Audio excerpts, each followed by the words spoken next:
Aloha! We are sharing the loving spirit of ONPASSIVE with all of you. Our diversity is our beauty, and our unity in one heart is our power. Yes, it's our choice to live on a purpose for a higher cause. Listen with your heart and see. We are ONPASSIVE, the contribution for the positive evolution of humanity and the whole. Unity in eternity and eternity in unity. Thank you. Blessings upon blessings. Love and peace to all of you.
Hello, everyone, and how are you all doing today? I hope that you're all doing very, very well, that you're all in here ready to get your hand pink wavings, because today we're going to be talking about a lot of more serious things, actually, than usual. Today we're going to be talking about what makes ONPASSIVE not only an MLM, which I consider all multi-level marketing companies to be commercial cults, but what actually makes this one step further and makes ONPASSIVE a cult of personality. I hope that you all enjoyed the song that I picked out for the beginning of this. It is one of the most culty songs that they do. We're going to have another example later on. Again, Joe did his little warning here. Please do remember that the YouTube auto mods are in effect, so please watch the swearing.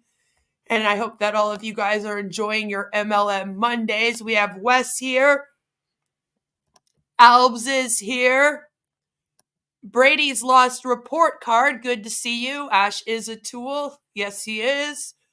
Joe, of course, is here and says hello. We have Robert here. Next Level is here. I'm glad to see Darnell here. I asked you to come, Darnell, personally invited by me to be at this stream. Hey, Jelly. I hope you're having a good day. Want to make sure I got everyone. Mark B is here. Yes, you have a candle in your hand. It does have those vibes, doesn't it? Doesn't it? Hand pink wavings, yes. Yes. So I've put a whole presentation together for today, along with actual examples of what I want to say here. And I would like to make this a discussion. So please add to my examples as we go along. The document I am about to present to you is not at all written in stone and can change as time goes on. And as you, of course, help me add to it, I am sure that I've forgotten some things, that you guys might remember. So I think it will be a really great stream where we can all kind of discuss what exactly makes ONPASSIVE a cult of personality. More so, like I said, than just a commercial cult. Hello, Chelsea. Good to see you. Happy MLM Monday. So we're going to be talking about the bite model, and we're going to be talking about everything to do with it, basically. How do we use it in order to figure out that ONPASSIVE is a cult? Am I just basing this off of myself? Where am I getting this information from? What am I using in order to decide this? Okay. I can be out here and I can scream until I'm blue in the face that ONPASSIVE is a cult of personality. But if I am not using these tools that we're about to go through in order to do so, then I'm just talking shit, right? So let's start off with what is a cult of personality. I did a very short video, probably about a year ago now or so, where I dove much deeper into what a cult of personality is. So if you haven't seen that, highly recommend. It's in my definitions playlist on my channel. But a cult of personality, which is also sometimes referred to as a personality cult, is defined as exaggerated devotion to a charismatic, political, religious, or other leader. And that or other leader has been recently added.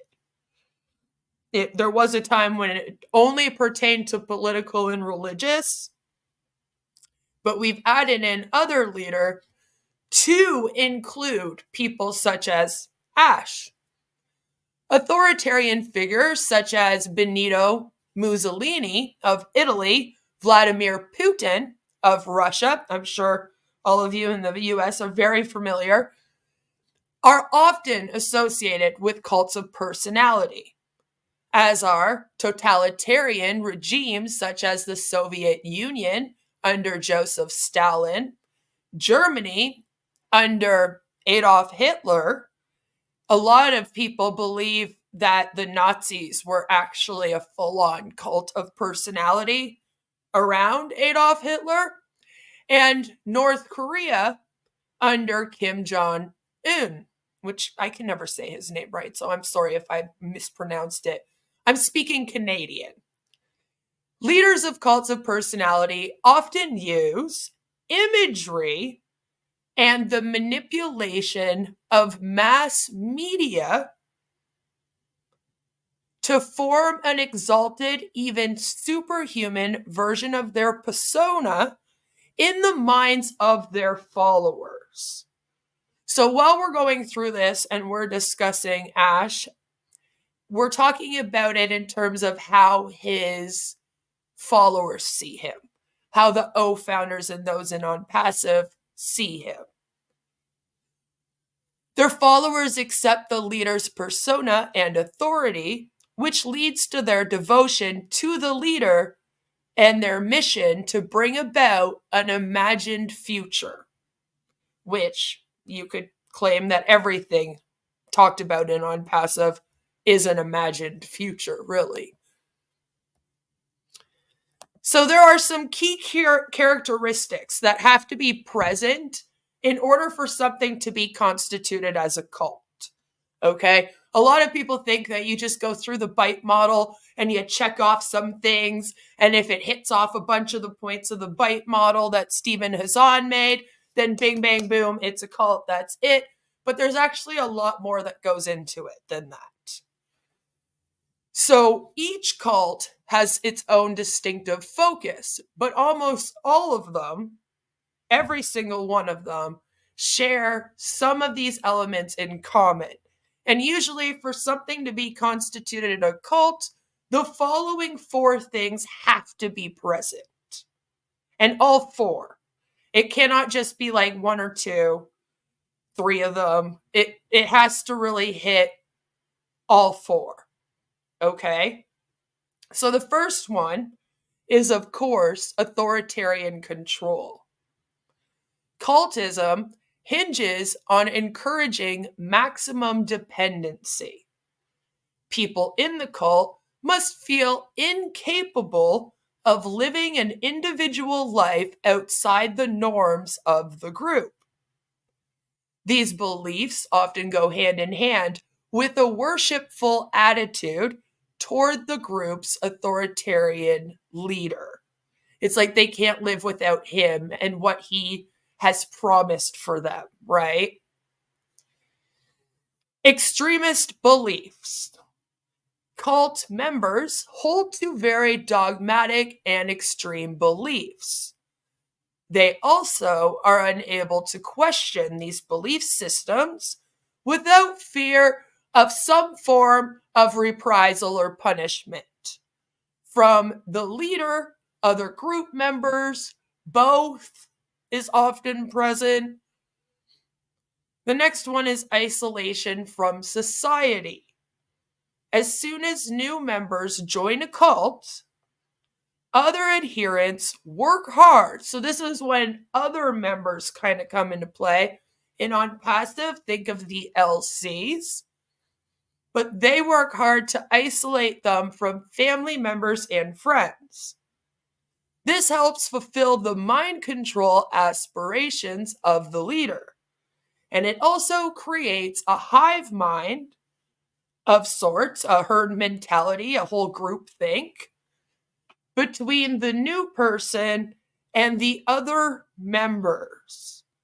And oftentimes this also connects members together, right? When you isolate from the rest of society, you tend to bond with the people in the group more.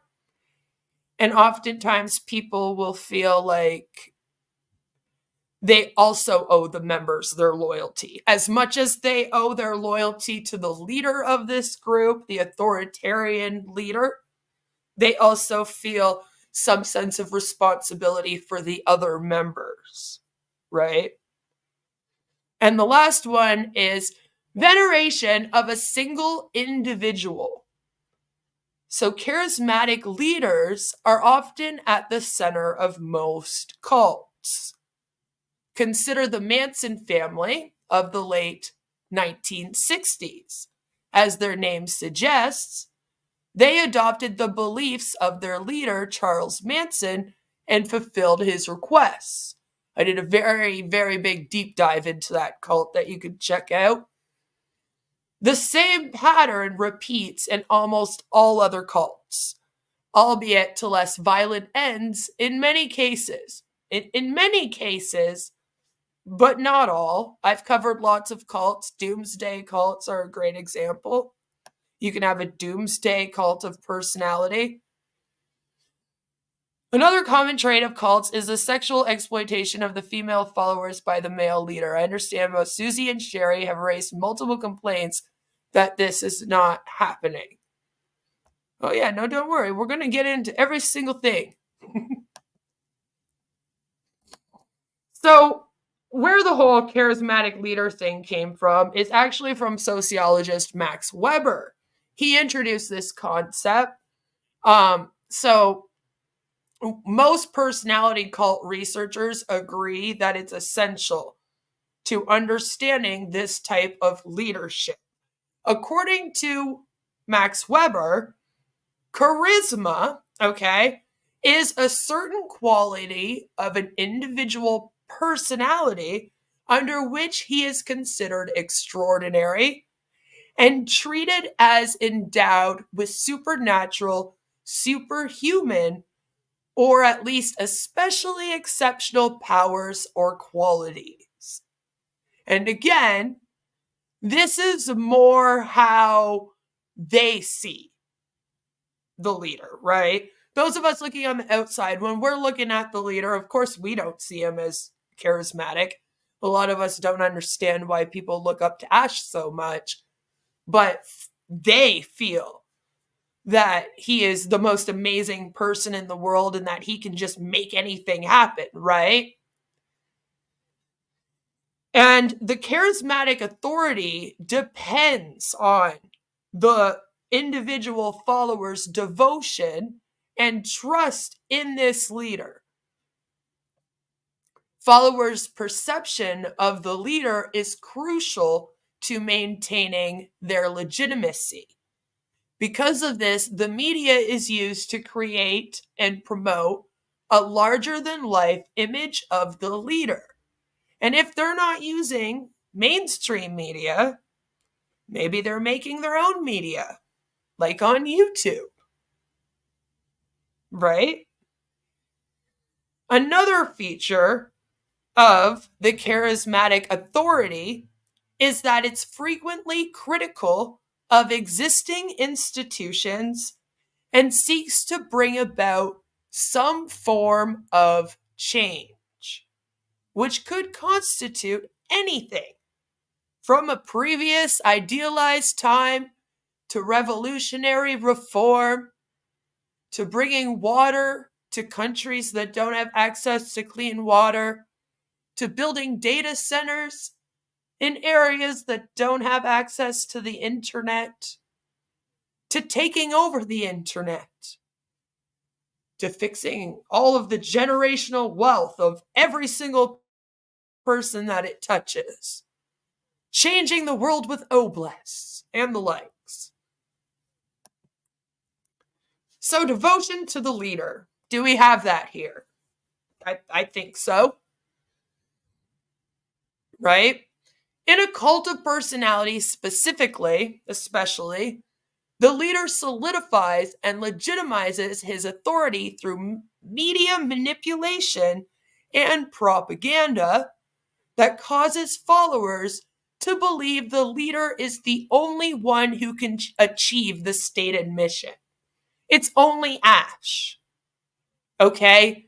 So you couldn't, for example, take Ash out of ONPASSIVE and replace him with somebody and get the exact same devotion, for example. It's Ash that is here. Ash was sent from God.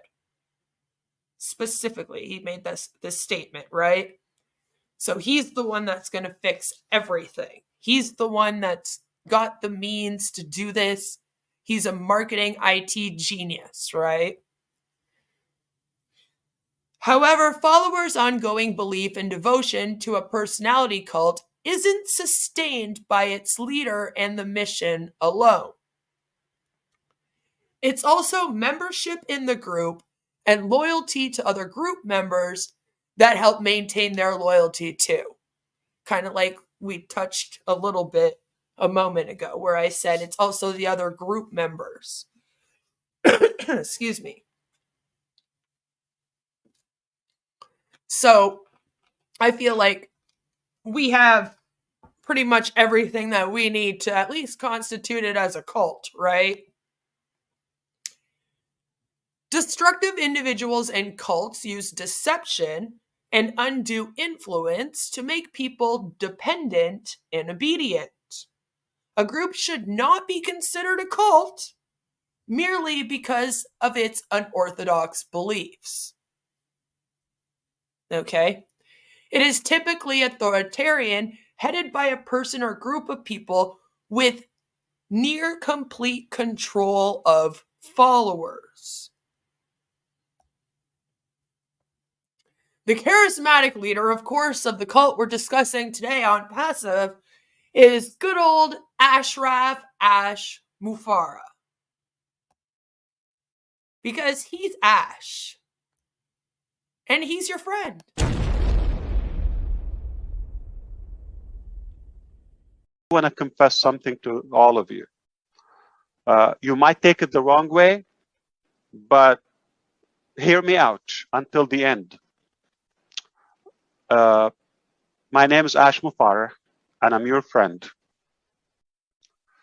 And I did fail to estimate what we will have by now as of today. I had no idea how big is the gap between what I thought possible and what is realistically achievable. And I did have a plan, and I had you in my plan, and I had you in my dream to kind of empower you and grow with you, and together we succeed and we win.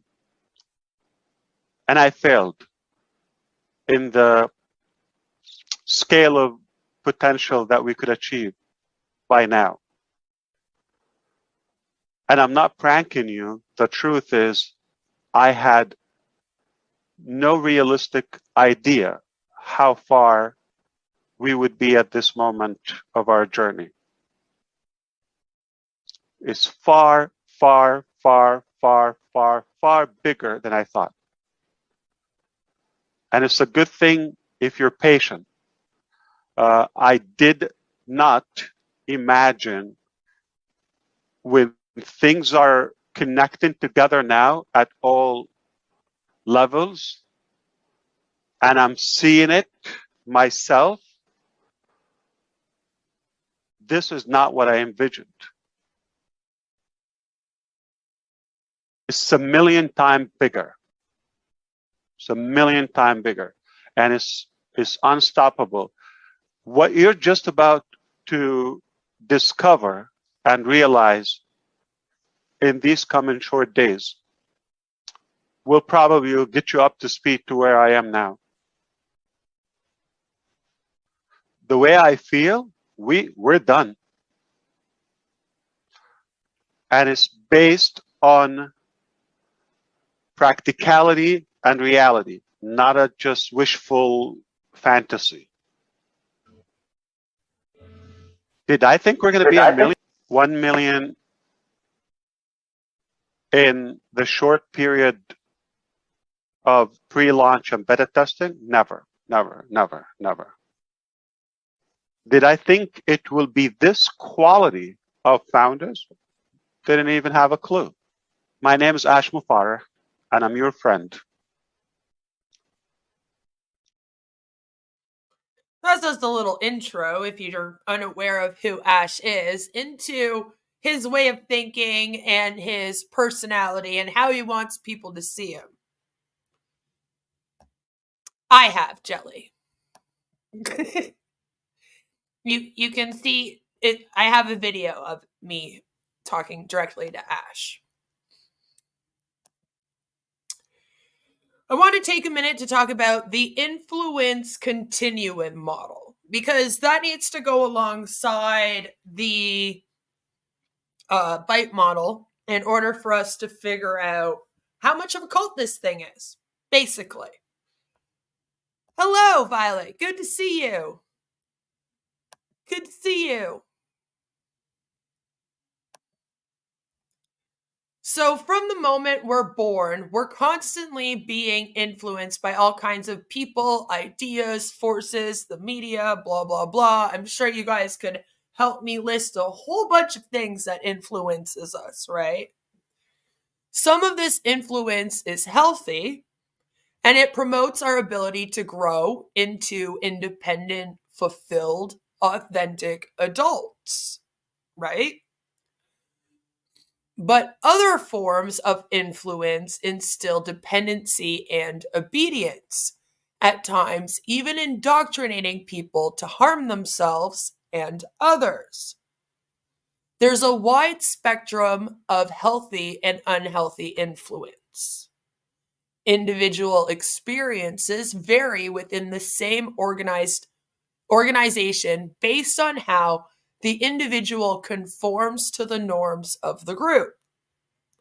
For example, a lesbian teen in a homophobic church will be subject to a different degree of undue influence than a straight man who is married with children in the same church.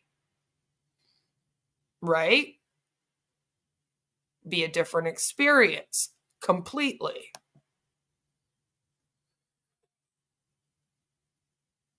In our journey to understand the dynamics of human influence, control, and freedom of mind, the influence continuum serves as a crucial framework.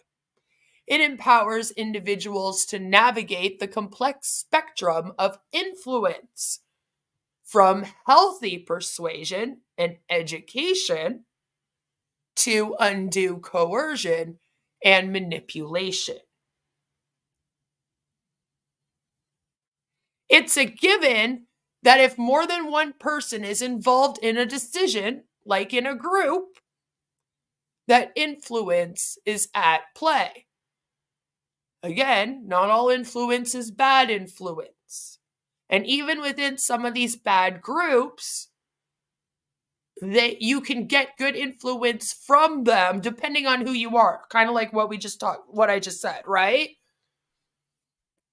So the big question when we're going through this is where on the continuum from positive, so like examples of positive influence would be public health campaigns seeking to reduce smoking, all right, through benign to damaging and dangerous. So where on this continuum does the influence fall?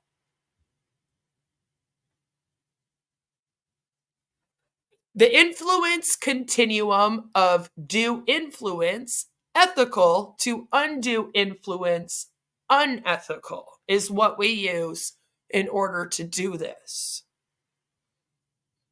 Okay, so in order to have a framework that can protect an individual from undue influence, you need to use an influence continuum that's broad and easy to understand. On the ethical side of the continuum, informed consent is a vital practice. People need accurate information about the recruiter, the ideology, and what happens to them if they say yes to the pro-offered decision. Ethical, healthy influence recognizes that each person is unique. This framework assumes that individuals should enjoy free will, critical thinking, conscious creativity, humor, and love, as spelled out in the United Nations Universal Declaration of Human Rights. Okay?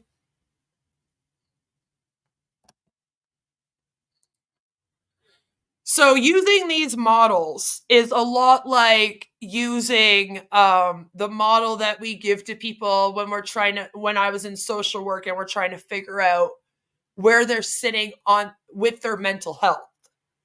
It's very, very similar.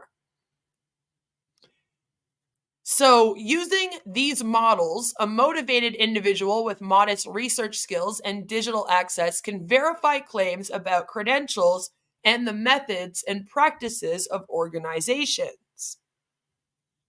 Independent research must include critics and former members of the relevant group or organization, right? Because their group is already just doing their own propaganda.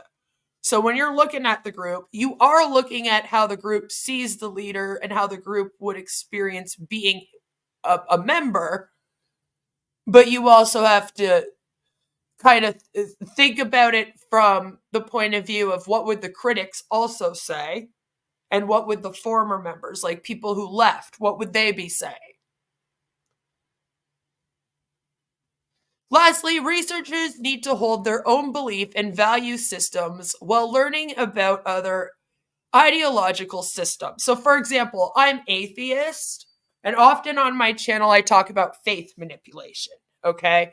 I have to take my atheist beliefs and I have to put them aside. And I have to go, I don't care that I don't believe in this. I need to look at what Ash is doing when he's using this faith manipulation and how somebody who is religious would take that. Okay, it's easy for me as an atheist to roll my eyes at it, and go, yeah, sure, whatever, Ash. But see, that's the experience of an atheist. A lot of the people in this are not atheists. Okay, a lot of them are religious. It tends to go hand in hand with cults. A lot harder to get people into a cult that are atheist. So unfortunately, that plays out also in MLMs. You have more Christian people in MLMs than you do atheist people in MLMs. And it plays out here too. So like I have to throw my belief system, put it to the side, and not include it as much when I'm looking at this. I have to think, okay, if I was in this and I was religious and I had a very deep Christian faith, and then Ash said to me, God sent me to come in and do this company for all of you, how would I then interpret that? And I have to understand that for someone that's religious, that means a lot more, right? Than someone like me who's an atheist. That adds a whole other layer onto the manipulation of this thing. Just as an example, you have to kind of put your own belief systems, you have to be aware of your own biases and things like that when you're going through this. And when you're doing this, you have to know how to put all of that aside. So, for leaders, which we're mainly kind of looking at Ash here, right? We're going to talk very much about how the whole group goes, but I keep saying leadership comes from the top, okay? They're all doing what Ash is putting out there. So for leaders, Stephen Hassan suggests that influence falls on a spectrum, like a lot of things are on a spectrum. It's not black and white, right? From the constructive at one end, so of course, constructive, good influence would be it's psychologically healthy. It's aware of its limits. It empowers individuals. And the word individuals is very important in that one. Because it's one thing to empower the group, right? We mean, do they empower the individual person as an individual, as themselves? Trustworthy. And another big one is accountable. Can they hold themselves accountable? Like that kind of thing. And of course, destructive at the other would be narcissistic and psychopathic, which I think a lot of us wonder which one Ash is.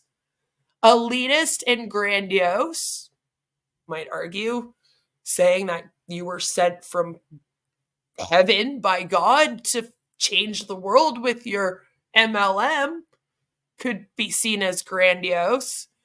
Power hungry. All right. We just heard him talk about how he never knew how big this thing would be, but it's going to be bigger.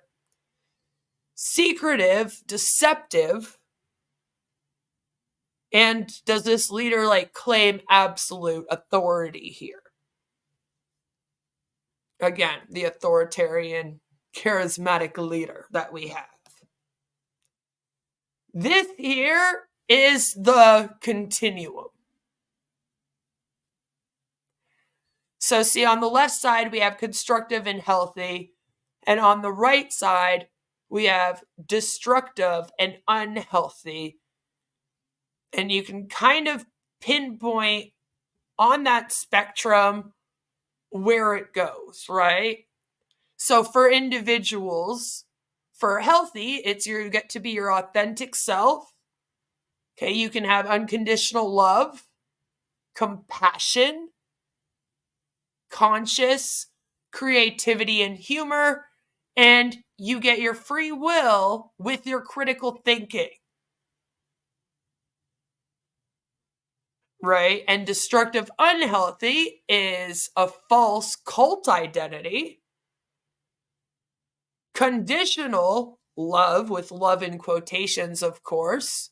Hate, doctrine, fear and guilt is a big one, and dependency or obedience, usually on the group. And we look at individuals, we look at the leader, and then we look at it as a whole group too. And if you could do all three, then that's the best thing to do. Right? Like I said, look at it from the point of being a member of this thing and how it would go. Kind of compare it to the leader, right? So then you'd look at Ash. So you try to put yourself in Sherry's shoes, okay? When you're kind of looking at for individuals. You say, how would someone like Sherry, like if I was in this thing, does it do that for me? Would I be able to have these things on the left here and be okay in this thing? And then again, you look at Ash for the leaders, and then you look at the whole group as a whole. Like as ONPASSIVE, the MLM, is it closer to the left of being constructive healthy, or does it sit closer to the right? And it's good to use this as you're going through every single point. Okay? Which we're about to do, by the way. Thank you, Mark. So while you're going through the bite model, you're also using this. And this is kind of like how you gauge, like how bad it is. You know what I mean? So you take the bite model, and we're going to get into that in a minute. And you look at that to kind of outline the behaviors and the information control, blah, blah, blah. And as you're doing that, you're using this spectrum to decide where it sits. And this is why I said, doing it very much reminds me of doing a whole mental health write-up on someone. Because you're using all these charts, you're trying to figure it out. Very, very similar. So you get in the hang of doing it. So now let's get into the bite model, which I talk about the bite model a lot on my channel. This might be one of the first times that I've talked about the continuum. I do not suggest trying to do this if you don't have training and knowledge on how to do this. But either way, we're going to all do it together. So Stephen Hassan developed the bite model along with the continuum. The continuum's been developed for other things as well, but Stephen kind of redid the continuum for cults, okay? But the big one he did is the bite model, and it's used to describe cult-specific methods to recruit and maintain control over people.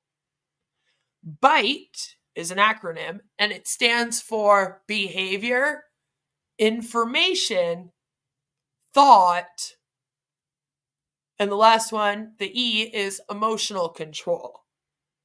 All right.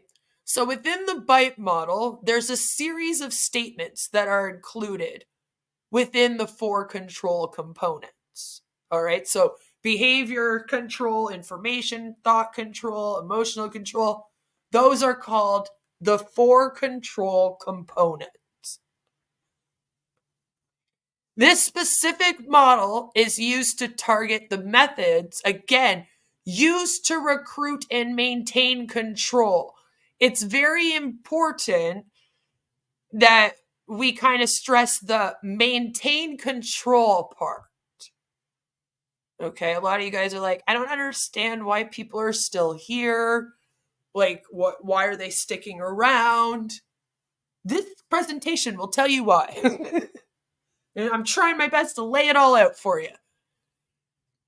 So again, the BITE model should be used within the influence continuum model to help determine authoritarian control. Not every group or relationship uses every one of these. Okay?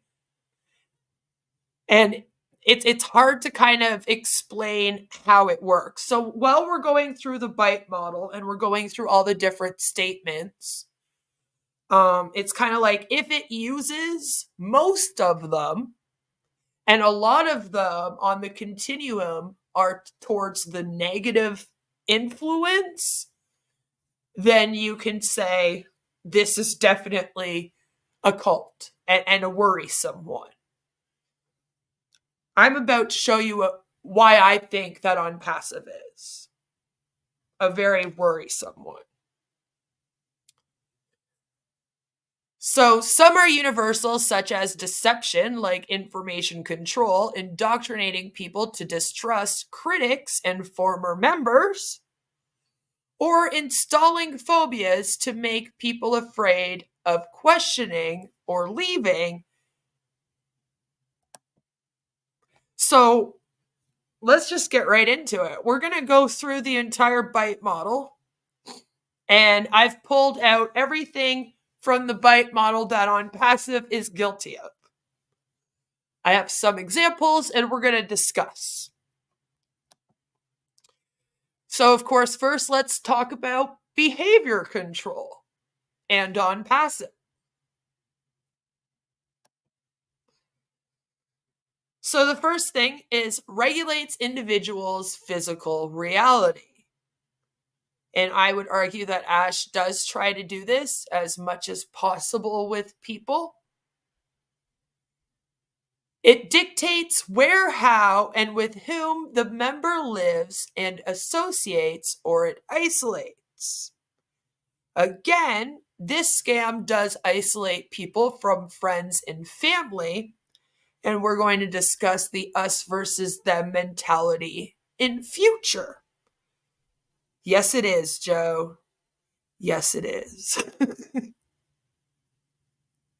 We're on page 20 out of 60, Joe. Just to give you an idea of how long we're going to be here for.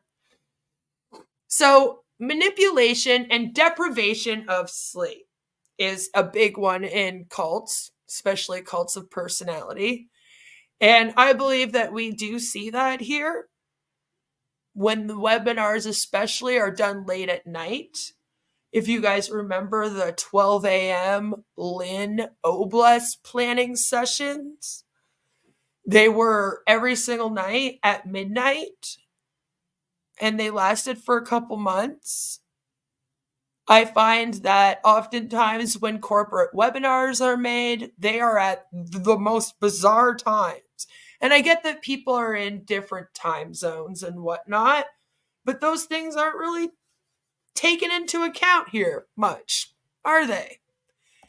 Hi, Thomas. Good to see you. I hope you're having a good day. Redbeard said by the 10th, it'll be all paid out. Yeah. We'll see, Redbeard. The other one is financial exploitation, manipulation, or dependence. We could argue that that is literally what ONPASSIVE is all about. The entire scam is financial exploitation, FOMO, which is fear of missing out, and depending on Ash for one's generational wealth, which is something that they talk about here. And there seems to be a really big tie with cults talking about generational wealth. I have to be honest, if I'm listening to something like this talking and they even bring up generational wealth, like those words just come out, I get a red flag right away. I'm like, ooh, they said generational wealth. It's the same as FOMO for a lot of us, right? Or, hey, hun, it's the same sort of thing. Generational wealth is another one. Very, very culty. Rewards and punishments used to modify behaviors, both positive and negative, right? So here in ONPASSIVE, they do this. Ash has given people O-coin on a few different occasions now. But there was a time when Ash was giving away luxury cars, laptops, phones. He was giving away iPhones at one point. And, he often threatens in the NDA that people that break the rules or their terms of service are going to be removed from the scam. And I know that doesn't sound like a threat, but when you're in this and you're depending on it, being removed is a threat. You know what I mean? And also, refunds are no longer given here. So there's the added loss of the financial loss now, also added to that. And I believe the refunds being taken away was because they were hoping that they were going to deter people from asking for their money back.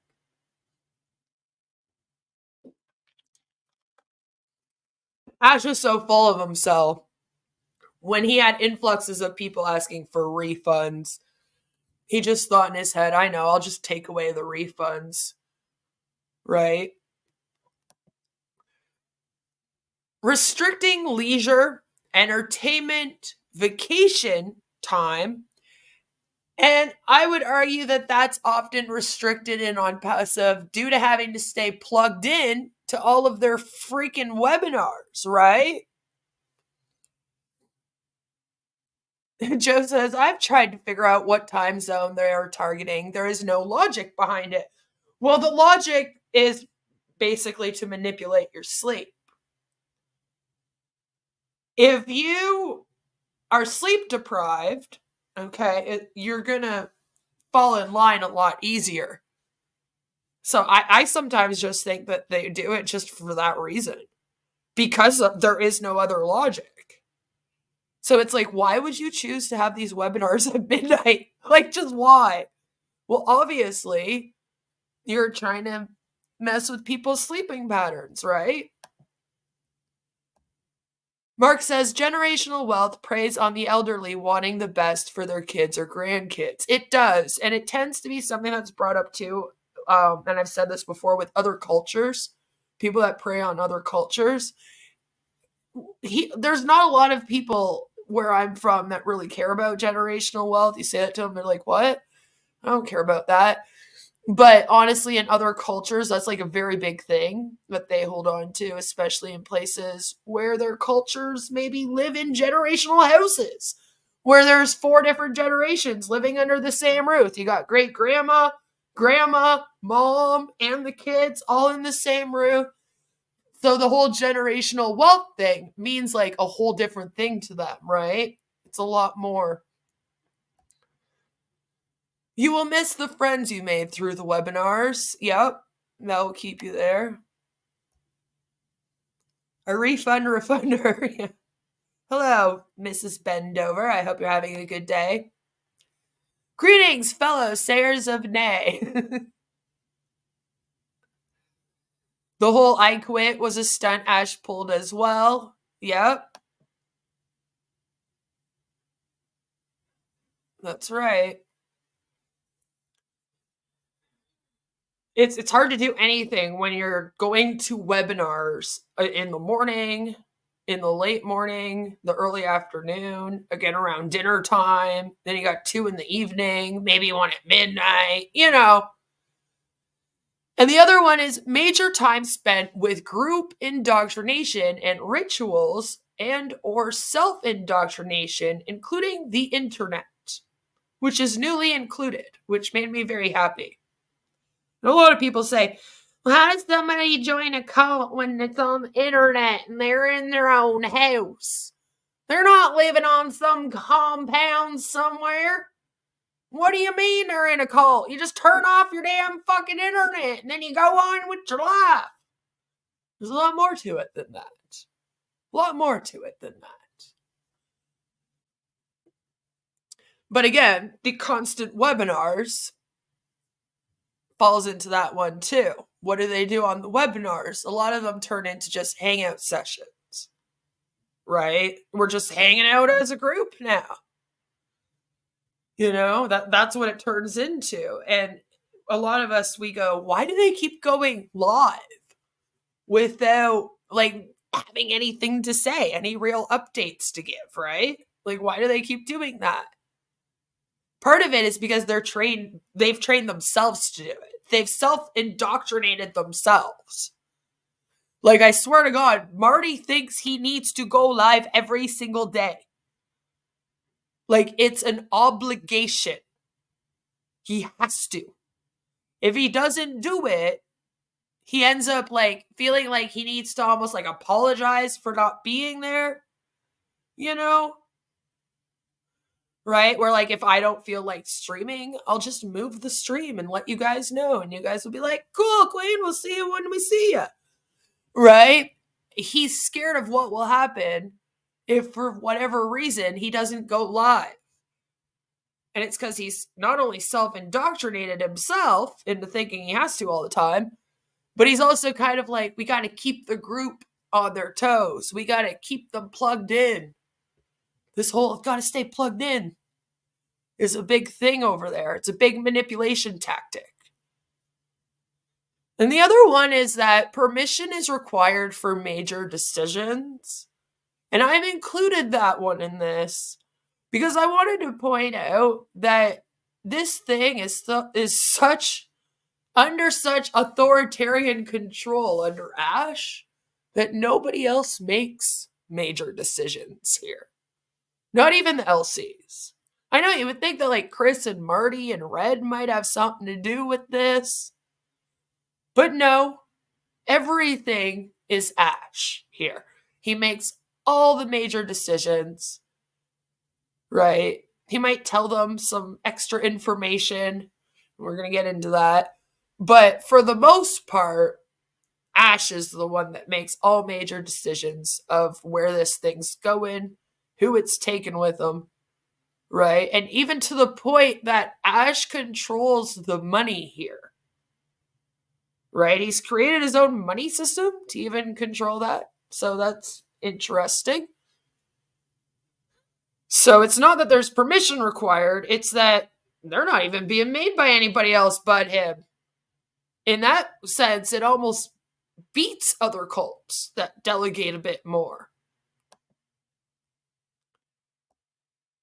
ONPASSIVE does discourage individualism and encourages groupthink. I would argue that groupthink is highly, highly encouraged here. Right? They impose rigid rules and regulations. And oftentimes, what they're imposing at ONPASSIVE makes no fucking sense, okay? Sometime this week, I'm going to release to you guys a video where I'm trying to read through their new NDA. It makes, there's parts of it that literally make no sense. I'm reading through it, and I'm I can't even try to make sense out of this. And then it's but if you don't follow these rules, you're going to get booted out. And I'm everyone's just confused here all the time. That's basically what's going on. Being in ONPASSIVE is just being in this constant state of confusion. You never know what's going on. People keep making promises to you Nothing ever happens. And you're just like walking on eggshells, hoping that one day you'll get paid. And whenever you try to figure something out, it ends up making less sense than it did at the beginning. I swear to God, I was more confused by the time I was done the NDA. I was like, wait, what do they want from these people? What is going on? It's ridiculous. And because everyone is so confused all the time and they never know what's going on, that then helps the next point. It helps instill the dependency and obedience on Ash and on the other LCs in this thing. Because it's so hard to just go and read this shit on your own and figure it out. The instructions don't make sense for even the products. Like, it's ridiculous that you are always dependent on Ash's instructions, Red's instructions, Marty and Chris's instructions. And that kind of helps, again, instill more dependency on the people in this thing.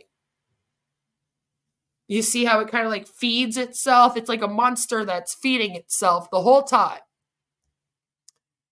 The whole legal team preventing him from doing things is just a fake. That's right.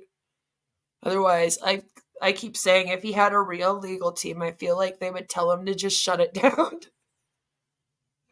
Like, nothing is legal here, sir. Please just shut this down. All right, the SEC is taking you to court next year. Can we just take a break? That's what like a real lawyer would probably tell him. Stop talking. Shut up. Get off the internet. Whenever I see people that are like going through some kind of case and they're talking on the internet about their case, I cringe. I've always done that. I went through a criminal case while I was on the internet. I refused to talk about it until after it was done. You should never be talking about anything to do with court on the internet. And like, I feel like any lawyer would be giving him that advice. Like, Ash, you're making it worse for yourself. Please just shut up and get off the internet. Why did you make this O coin? You know? Mark says some founders are very introverted and maybe been restricted in their childhood. ONPASSIVE targets these and bigs them up. Yes. Yep. And everybody wants to be pictured on the screen. It's like other MLMs, they have their conferences and then you get to go up on stage when you do really well. Well, in ONPASSIVE, it's a little bit less crazy. It's just really cool to be pictured on the screen, on the OConnect screen, in a little window next to Ash. And they get this false sense of importance from that, right? So the next point on this list is separation of families, which there was a time when maybe we could argue that putting all of their time into this was just kind of separating them from their families. But usually when they say separation of families here, they mean that the cult is actually telling you not to like be connected to your family. You'll see this in religious cults. For example, if one of the family members is a non-believer, then you all ditch them and you're not allowed to talk to them ever again. That happens all the time. But ONPASSIVE here has actually newly started to tell people to ditch their family members if they don't join ONPASSIVE. Like, straight up says it. So here's a video of Marty and Chris doing just that.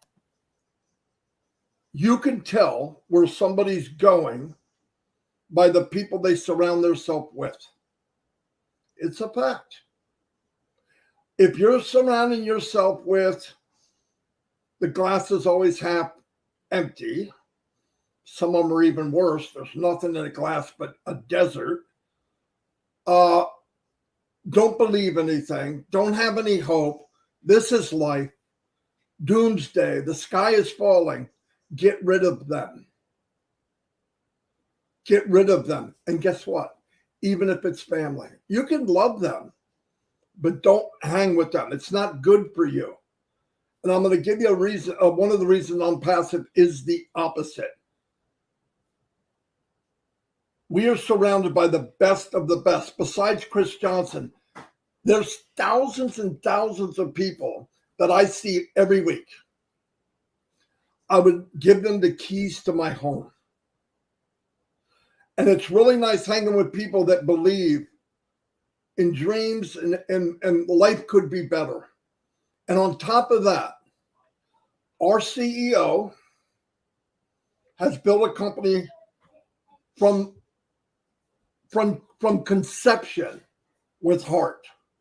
He surrounded himself with like-minded, caring people. And you don't have to believe me. Come look at what they've done up to this point for people in a company and for complete strangers like myself to begin with. That's how much they care about humanity. They have a secret sauce. By the way, it shouldn't be that secret. They are their brother and sister's keeper. They believe in lifting people up, not just to hand down, to pull you up. When they pull you up, they lift you above themselves. That's where I want to be. That's who I want to be with. If I have a brother that's a jackass, I love him, but I'm not spending too much time with him. Sorry. Yes, we're related, but life's too short. And I just looked at my hourglass. There's a lot more sand in the bottom than there is at the top, okay? Marty by name, scammy by nature. Yes.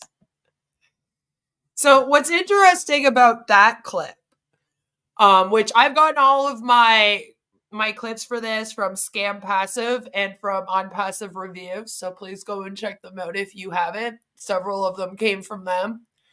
But what's interesting about that one specifically of Marty and Chris is that Marty doesn't just say like, hey, if your family members are negative, then, cut them off, cut off anyone who is negative about us, even if they're family.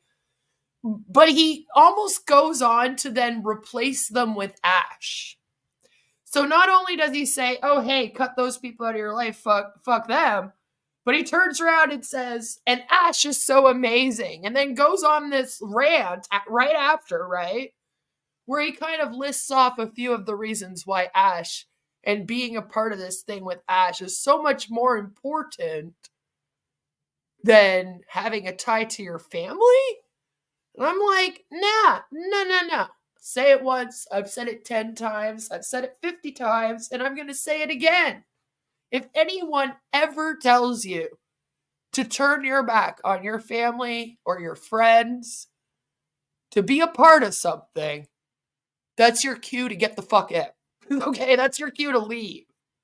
You should never have to disconnect from anyone in your life in order to be a part of something new. All right? There's nothing in this world that is worth it that is going to tell you to do that. I promise you.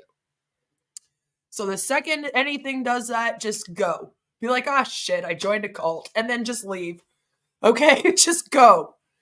Just not a good idea. Not a good idea. Mark says, my ONPASSIVE friend has been bailed out by friends and family when in dire financial straits. He didn't receive a dime from Ash or Marty. They are disgusting. And see, and that's the thing, is that it's something like this, it becomes extremely worrisome because not only is this cult saying ditch your family members and your friends, but then they're not providing for you. So in other cults, when they say that, especially commercial cults, you can at least maybe get $50 a month out of an MLM. Like I made $54 a month when I was in It Works, okay? All right. Yeah, it's not enough to pay the bills or anything like that. But I luckily, that wasn't my main source of income, thankfully. But I'm saying, like, at least they provide something for you. In this one, if you ditch your friends and your family and then you're also not getting paid and then you're just going to webinars all the time, you really put yourself in a very bad, lonely situation that I would not want to see anyone in, no matter who they were. Anyone in this does not deserve that. It's just a bad spot to be in, right? Like you say here, his friends and family bailed him out. Yeah, so imagine if he had also ditched them, right? And I have to tell friends and family members too, like, try to keep the line of communication open, all right? I know they're annoying, okay? I know they get on your nerves. I know that sometimes Chris Johnson's brother wants to throw him across the room, okay? Like, it is what it is. They're going to probably do that to you anyway if they're your family member. Let's be real, okay? Sometimes our family members drive us nuts. So why not just put up with it? Keep that communication open. The worst thing that you can do for your friend or your family member is you turn your back on them because they joined a cult. Like, try not to. I know it's so super hard. And that doesn't mean you have to support what they're doing. Right? I always tell people, don't buy their products. Don't do any of that shit. You don't have to do that. They're in an MLM. But let them know, like, I'm here. Like, whenever you're done with that scam, I'm still going to be right here. I'm still here. I'm not going anywhere. And you could even say to them, I don't support any of what you're doing with this, but just know I am here for you. I'm here for you. I'm not going to ever turn my back on you. And then that can help them. Having that, like, that connection on the outside and somebody so persistent to help them, it sometimes, even if it takes years, that's what kind of helps a person go out. And try to make them feel like no matter what, you're not going to be disappointed in them. A lot of times people stay in too because they're like, how am I supposed to tell people that I failed at this? It'll be embarrassing. They might judge me. So just don't do that. Don't do the I told you so's. don't do it. It just kind of let them know you're there. And you'll always be there for them. Chris, having that pool on a green screen is hilarious. Forklifts come in handy for Marty, but they can. He's going to need a forklift to get him out of that chair if he doesn't get up and start moving. Replace your real brothers and sisters with fake brothers and sisters. And actually, that's a good point. The whole them calling each other brothers and sisters. A lot of cults try to have that, like, family feel to them. Right? And it basically is so that you can replace your family with them. Don't do that. Just don't. Just don't. Agent Shillbot says, the reason I'm so passionate about seeing ONPASSIVE exposed is my elderly mother bought me and her grandson a founder position. I told her in 2019 it was a scam, yet here we still are. Yeah. I'm so sorry. It's so hard too because it's like, that is exactly who they prey on. Are people's elderly parents. That's what they do. And then they say, yeah, buy your grandchildren it, which is just not good. Don't ever buy your grandchild. You shouldn't buy kids MLMs anyway. But it's like, gee, thanks. Thanks for that gift. Thanks so much, But honestly, I think that if you are a family member of somebody in this thing, the best thing that you can do is try to educate them, but in a safe environment. Don't be too judgy with them. Let me do all of the judgy shit on my channel. But then when you're dealing with them, then you be all sweet and understanding and don't ever turn your back on them. Even if it's just a message once every couple weeks, just to be like, hey, just letting you know I'm still here for you. you know, and that's all you say. And then you like don't talk to them because they keep sending you their MLM products over and over again. You keep saying no, that's fine. It's just good because you know that the thing's going to try their best to literally separate them from you. So then you have to kind of be the one that says, okay, I'm not going to let that happen as a person on the outside. Because the person on the inside might not be able to, okay? They might fall into this thing and end up real deep in it. So you, as the family member on the outside, you have to kind of be the one to say, all right, we're not going to let this happen. It's not just the money they're wasting on scams, their minds are changing, and it's the extraordinary amount of time they spend on stupid webinars that concern me. Exactly. Good cop, bad queen. Yeah, there you go. There you go. You guys be the good cops. I'll be the bad cop. So that's pretty much it for the behavior control. I'm sure you guys can think of more examples. And for my replay crew, when they're watching this in future time, let me know how it is in the future. How you doing? We doing all right? They give up yelling at Taylor Swift yet? It's getting a little annoying. Anyway, just leave me in comments any that you can think of that I have not mentioned here. Go for it. So now let's take a moment and talk about information control in ONPASSIVE. And this is the one that I'm sure all of you are going to light up on. But first, we just need to take a little minute, right? So this here is actually called the command and control pyramid structure of authoritarian cults. This is something else that we kind of use. Mainly while we're going through the information control part of the BITE model, you use this, and it flows from the top downward. So from the top leaders down. And this is why you'll hear me continuously say, leadership comes from the top. Like I always say, leadership, yeah. It's from this, okay? So the senior leadership, so Ash, decides who needs to know what and when people should know anything at all. There can be sharp discrepancies between what members hear versus what outsiders learn. Usually when you're on the inside, you get a better look at things, right?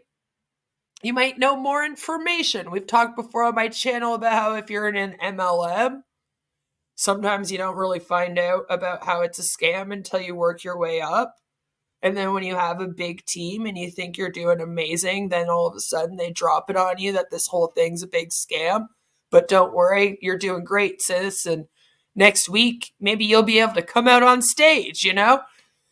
And it's the same thing in all groups. The individual's level of involvement needs to be considered in this framework. Where do they fall? Right?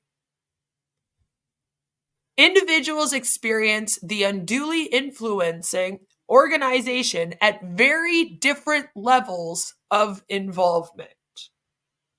Okay, so the LCs, right, are going to be more involved. They might have a bigger level of importance to this thing in terms of they feel like it's their job to teach ONPASSIVE to other people, and they feel like it's their job to deliver Ash's message and get it out to everyone. So their sense of loyalty to Ash and their sense of obedience to Ash and kind of what they do for Ash and that is going to be very different than, let's say, again, Sherry's or Susie's. Or just some random person in Papua New Guinea who just joined a week ago, right? Where they are on this pyramid and the relationship that they kind of have and how close they are to the top leader of this thing plays a big part in all of this. Right? So by far, the vast majority of members are fringe members and are only ideologically influenced. But they are not a part of the rank and file indoctrination.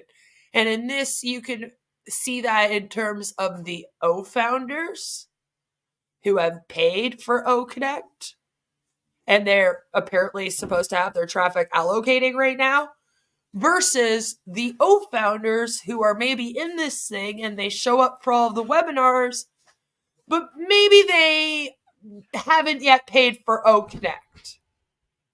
Okay? Or maybe they're not at the top of the traffic being allocated to them. They would go through this in a different way. And you also have to think about how much you would know more. So if you're a core devotee, you're going to know more than those that are the rank and file members, right? Or the fringe members, if you will.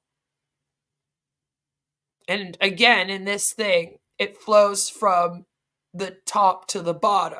So as we talk about on my channel, if you're looking at a pyramid and things flow from the top to the bottom, it's usually good. Here, it's not necessarily bad. It's more like who gets the information. Who knows what about this scam? Who knows it's a scam, right? I think that might be a good way to look at it. So you have Ash at the top as the top leader. A lot of us feel like Redford knows better. Marty knows better, right? But then you look at someone like Sherry, and you're like, yeah, she's not aware it's a scam, right? You can kind of picture Ash talking to Marty and maybe letting him know a few extra pieces of information than when he talks to Chris, or maybe when he talks to Red, or if he talks to Mike Ellis. You know what I mean? Alb says, despite what Goofus, Doofus, and Stoofus, and most of the other idiots actually presenting on webinars want you to think, the vast majority of founders are just looking for the payouts to happen. Exactly. And see, those ones might not be as indoctrinated as the ones that are like Sherry. You know what I mean? She might be like one step up from that. And then you'll see somebody like Lynn, who shows up for all of the webinars, or Julie, who's at like every single one, no matter what. Like, obviously, she would be closer to the top of this pyramid, right? Julie probably knows a lot more about this thing than people give her credit for, since she's the one that basically did the whole customer service thing. You know what I mean? She probably has a lot of knowledge about this thing and how it works. A good video to watch and how a pyramid scheme nearly sunk Albania. Sherry's not the sharpest tool in the shed, but this isn't her first rodeo. At a certain point, you're an accomplice and not a victim. Yes and no. Yes and no. So, even though this is not Sherry's first rodeo, Sherry is very much influenced by other people. And Sherry is very much influenced in this MLM hustle culture. She believes that it's going to give her the chance to help other people. So Sherry's one of those people that I don't think she knows it's a scam, and I don't think she could be an accomplice. I don't think she's high enough on the pyramid. But she'll be very, very easy to manipulate, and she might MLM hop a little bit, trying to chase her dreams. But for her, it's just chasing her dreams of wanting to help people, okay? And it's not much more, right? She likes the community. She likes to have something to do during the day. She wants to help people, and these things tell her that they'll help her do that. So I don't know if I could say that she's not a victim. I still feel like she very much does have the traits of what I would consider to be a victim of this. But then you look at somebody like Marty or Red, And you know that they're close enough to the top of this pyramid we're looking at right now that they know a lot of information. All right. Now, Sherry would probably sit more around the rank and file members. I don't even know if she'd really fit a core devotee, because I don't know if she's at every single one of the webinars and all that. That I would consider that to be more of a core devotee, right? But then again, Marty or Red, they're at the very top of this pyramid. So they're at the top of this pyramid. They know better, and then they're still here. Sherry doesn't really know better. And she's been manipulated here. And then you have somebody like Julie, who I feel does a really good job of pretending that she doesn't know. But she would be closer to the top of this pyramid as well. And we know this because she did their customer service, right? And she's pretty much their compliance team right now. It's Julie, you know? So when I think of Julie, I think she might be the one that's playing a little innocent, but she knows more than she lets on. Right? So you have to kind of like put that all into consideration. Where do they sit on this? And then also, how indoctrinated are they? How easy are they to manipulate? And what is their actual intention here? Right?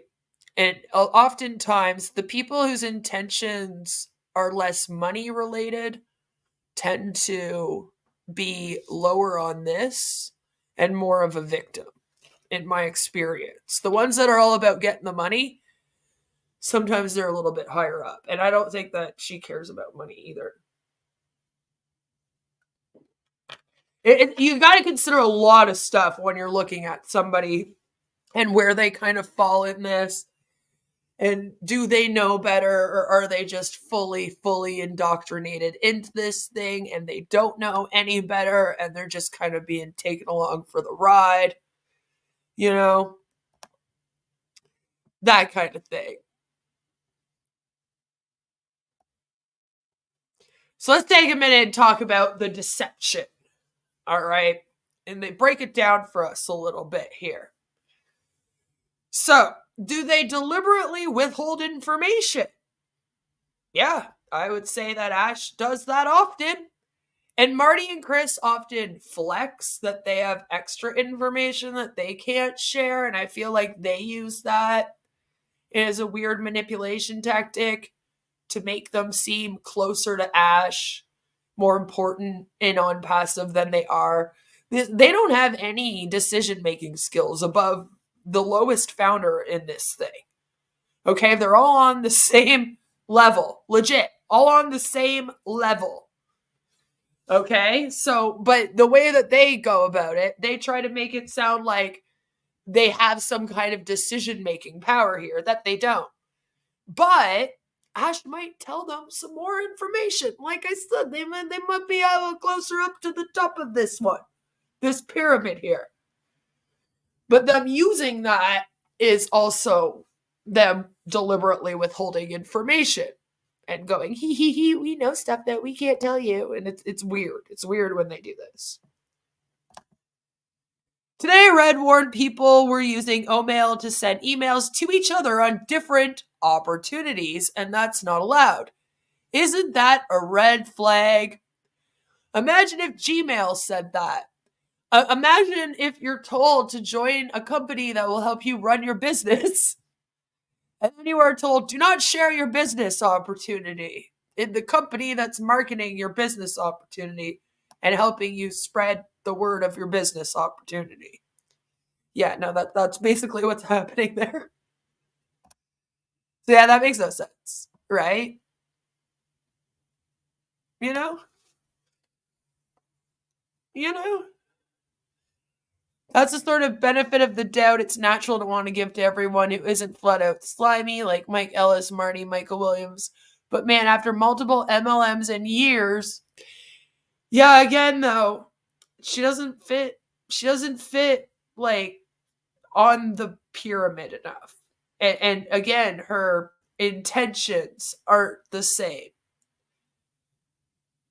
You're not wrong about people like Julie. If you were to say this about Julie, I would fully be on board. It's just the thing about poor Sherry is that she really does not know any better. You could explain it to her and she might not get it. Yeah, she's not really in her right mind, and she doesn't really have the ability to like have the intent here of control and manipulation. Like, I feel like if she found out it was a scam, she would come and share with everyone that she found out it was a scam. Like she just doesn't know, you know? She just doesn't know. Right? You know? So the next one is, does it distort information to make it more acceptable? And I would argue that yes. Of course. They use tech language and buzzwords quite often. Oftentimes they misuse them, but whatever. But then what they do is they straight up have replaced words with other words. So when you try to water down the language that you're using when you're sharing information, that's extremely sus. It doesn't only make me wonder what legal loopholes you're trying to get around, but it's also a very strange, weird sense of control, because it also adds into, like, because you have to think, doing that, you change the vocabulary, right? Then you open it up for people to use the wrong vocabulary. So then that adds a layer of people getting almost scolded for using wrong vocabulary. All of that can, again, help manipulate and indoctrinate people into this more. Right? It falls under the obedience. So it never good. And do they systematically lie to the cult member? Non-stop in ONPASSIVE. Everything is a lie. Literally everything is a lie. Ash will say, "Oh, Connect is going to go viral in December 2023. Did it? No. Like, literally everything is a lie. They lie to them about everything. Every single thing. In fact, Ash has even lied to everyone in ONPASSIVE about the SEC lawsuit for securities fraud for $108 million. I have a clip here. It's quite long.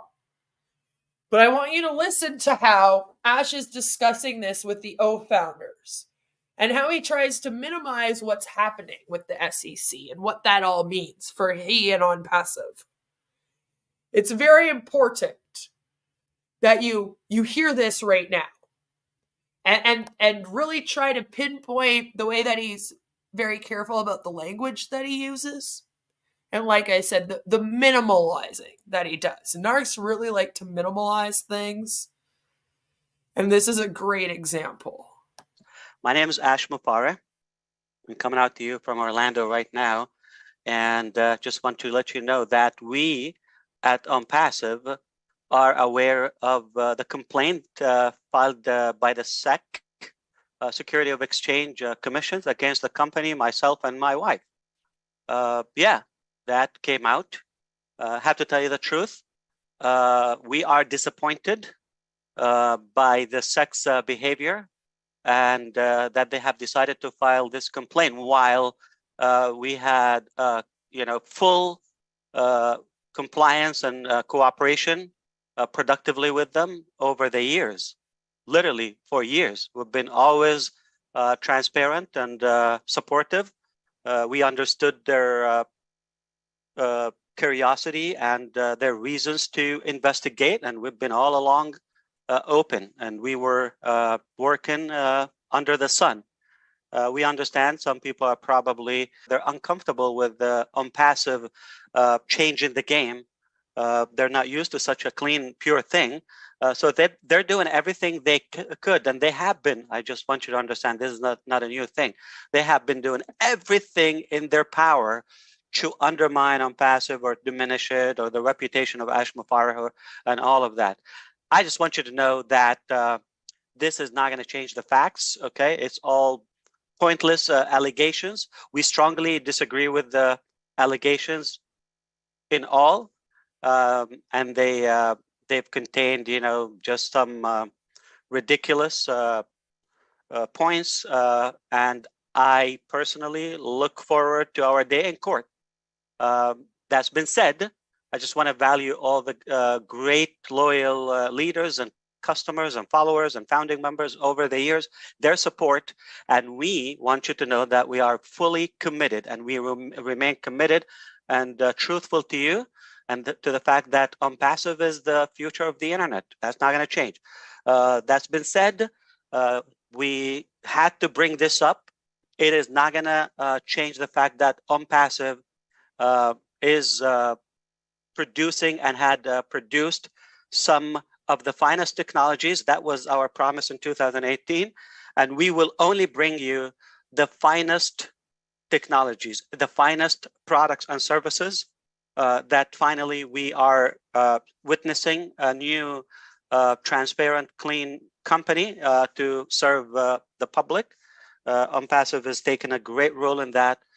We are committed to be human and behave in a very humane way to our customers and humanity in general for everything we do. It is not easy. I never said it's easy from the beginning, but I have to tell you, I always said only God can stop ONPASSIVE. No one is yet born to have the ability to stop ONPASSIVE. All right?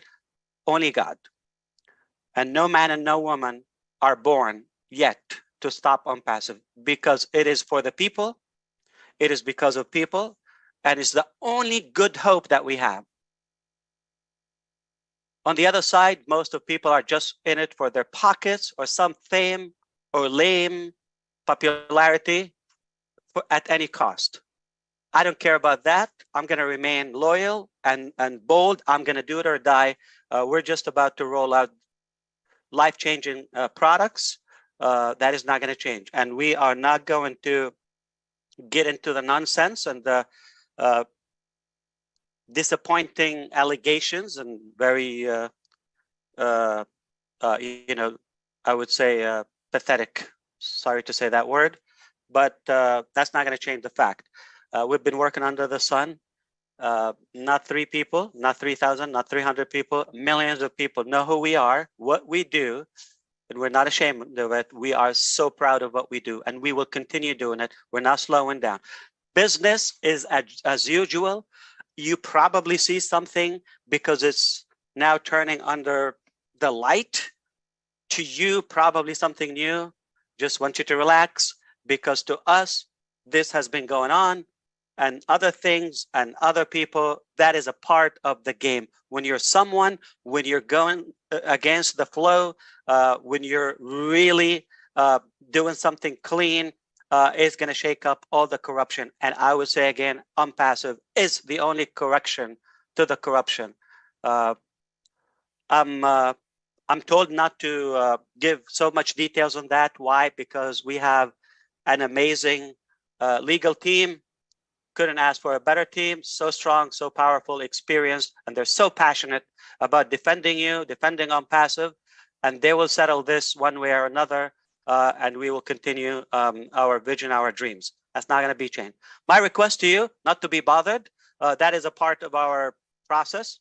We've been dealing with it, and we will continue dealing with that. They just decided, I don't know, oddly to bring that to the light when that is so disappointing. So let that go. I ask you not to give that a lot of attention.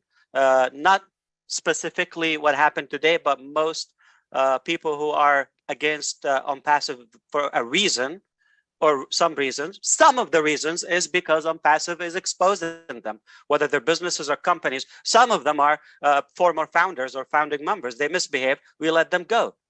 Some of them are former employees. They obviously conspired for unethical plots and we let them go. What do you think their full-time job now? Nobody would hire a crook, okay, or some of them.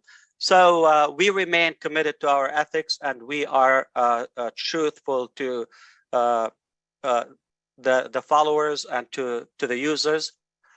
We never will never, not just in the past, will never, ever harm anyone as ONPASSIVE. It's very pathetic to think ONPASSIVE is after the money or doing anything that is not, good for humanity with the money. So because of that, I think you should always follow your brain intelligence and your judgment. You should have your own sense and common sense and evaluation to anything. And if you trust the company and our work, you know the level of our technologies and our process. So eventually that will overflow all these chatters here and there. It's a part of the game. I tell you, there's no way you can avoid that. When you're someone, is going to happen. And the darkest moment at night or in the night is that moment just before the dawn rise or before the sun comes up. So it is normal. It is natural. A lot of people, we understand, they are just not comfortable with what we're doing. You could guess the reasons. And that's not going to change the fact that we are the only hope and the only good value to our users and to the market. So for you, you have a choice to listen to some distraction here and there, which has been going on, and I don't think it should shock you.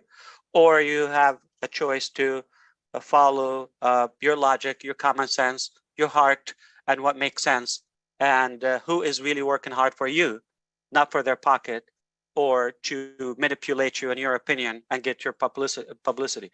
After you choose and be clear, don't play on two lines, okay? Just be affirmative and be clear. If you choose to be with ONPASSIVE and win and go to the top with us, then please do not give an ear to the losers. Okay, I'm not saying a specific name, so take this is a public statement, so don't listen. There are a lot of losers. They have nothing, they don't give you a solution, and they're just chatting, and we've kicked them out of ONPASSIVE, some of them we know, they're just unethical. They're not a good fit for ONPASSIVE. We let them go. So this is something they would wish and hope that will be the end of it. In fact, it's just an old thing. It's been going on, not going to affect us. So you got a choice to listen to whiners who never win, negative people, or to the winners who would always win and never whine. And to the winners who always win and never whine, he says, as he whines for over 10 minutes about how there are people that you shouldn't be listening to. You got a little bit of taste of some us versus them mentality with that. And as you can see, he minimalized the heck out of what was going on and tried to make it sound like it's just like the haters. It's just the haters. Do you know that Ferris wheel doesn't work? I don't think it does work, does it? It's been shut down for years. Yeah, I believe that they were doing marketing on it, and we brought that up because the video that they showed had it moving, and we were very confused as to how the Ferris wheel was moving when it was allegedly shut down. I seem to remember this. Yes, Ash, we're the unethical ones. Yep. It's us. It's us. I believe that was the speech he gave right before I came on his stream. I went up on his stream. Chris McNair, I believe it was, actually, let them know that I wanted to come up. And Ash agreed to let me come up and have the stage for a moment on his webinar on OConnect. And so I went in there. I might have been on Zoom, actually. Might not have been OConnect. I just remember I had to download something to go on. So I was just happened to be at that webinar, and Alonda was streaming it. So I was like, get me on there. I will ask about the SEC lawsuit, because Ash hadn't covered it yet. He refused to cover it. A bunch of us were leaving comments about it to all of them, waiting for someone to bring it up. It wasn't happening. And I swear to God, the second that Ash pretty much like agreed and they were like, okay, yeah, we're sending you the link, Queen. They're going to let you up. He went into this rant about like that rant. And I was like, oh, for fuck's sakes. Like, he's trying to control this information before I even have a chance to get up there and ask about it. So there was that. You know? Does anyone know who we might be referring to? I don't know. I still don't understand how anyone feels in awe of this totally uncharismatic fool. And see, and that's why I say, when you're looking at Ash, when you're thinking of him being the leader of a cult of personality, we're not looking at Ash how we see Ash. The real Ash, we have to put our blinders on for that. All right. Think of it like a little acting experiment, or like you're becoming an undercover cop for a moment. Okay. And you have to put yourself in the position of someone that is in this and that does somehow see him as charismatic. And it's very hard to do, especially while you're listening to him and you're rolling your eyes half the time at things that he's saying. But you have to listen to him from their point of view. And then you can start to pick up on what manipulates them, right? When you're always looking at it in a critical sense, sometimes you can forget things or you don't notice things as much. So when you're doing this and you're trying to decide, is this a cult of personality? It has to very much be from the member's point of view. And then you also have to consider, like I said, what critics say and what former members say, and know as much as you can about it. But it becomes almost like an acting exercise where you have to pretend like you have no critical thinking skills at all, and you can be very easily manipulated by a guy that says that God sent him to save the world with these tech products that don't work. You know, it's like, it's hard to do, but you can do it. I would love to have a debate with Ash. I would even be very friendly and neutral when I do it. See, I did that as well, but then I could tell that it was starting to turn anyway, so I just kind of went for it at the end. I was like, fuck it. Because he disarmed me a little bit, I'll admit that. With that speech he gave, I was like, damn it. He's trying to control this narrative before I have a chance to go up there and drop it. That was his first time talking about the SEC. And it actually also says something about him, that in his very first time publicly talking about a civil lawsuit by a government-run agency, right? Their job is to regulate and run this on behalf of, like, the government, ensure you're not breaking all the laws and everything, right? They broke the law. That's why they're being sued. Like, the way that he talked about it was very brash. And like I said, not at all how a lawyer would advise him to talk about that, or an actual PR team, right? He just kind of shits on it and minimalizes it, chalks it up to it just being a bunch of haters and like naysayers that just don't like him. Completely minimizes what the SEC actually is. Therefore, minimizing having to follow the laws, which is, again, worrisome. A little grandiose too, if you ask me, like what made him so special, and so that he didn't have to follow these like regulation laws, like, who are you? But again, he sees himself as all powerful. So I think he does see himself as above these laws. To him, business laws and all that, they don't mean anything. He doesn't have to follow any of that, right? And it kind of goes to show you just kind of how much of a narc he is in a way. Doesn't it? Because that was the very first time. And he's talking to the ONPASSIVE people. So I just find it also very unprofessional. Like a CEO of any other company, all right, like a real legit company would never, ever, ever talk like that. Now let's talk about this fun one. Does ONPASSIVE minimize or discourage access to non-cult sources of information, including internet, TV, radio, books and articles, newspaper, magazines, and media? Critical information, like from people that are their critics, like me or the recovering Hunbot or Spencer. Former members, which, here's the thing, most businesses, like, they don't mind getting a negative review if they're legit.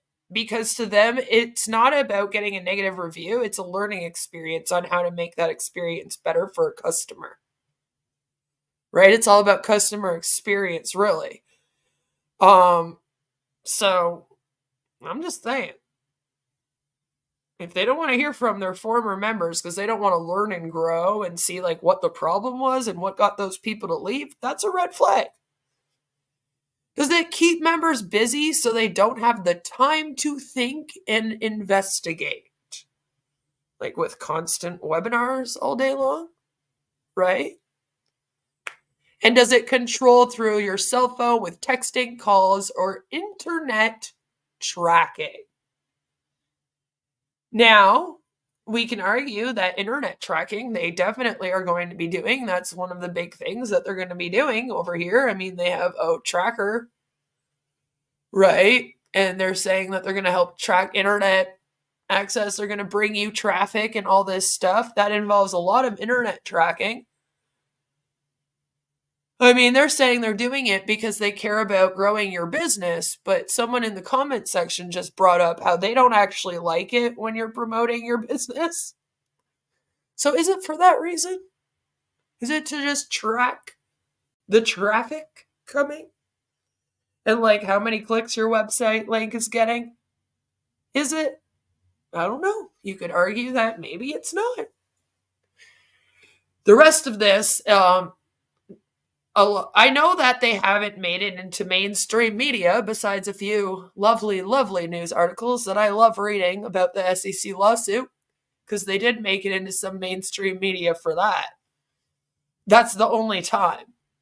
However, they do have a Hyderabad newspaper that they've kind of taken over, and they have paid for articles in several like Indian magazines, online magazines, I believe.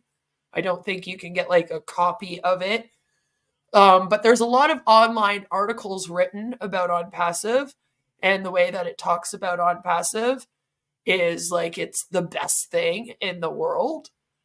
And they're obviously bought articles, because I don't know if you guys are fully aware, but you can basically reach out to a lot of these online places and ask them to write an article about your business opportunity, and then you pay them. And I feel like that's what Ash has been using primarily to promote this.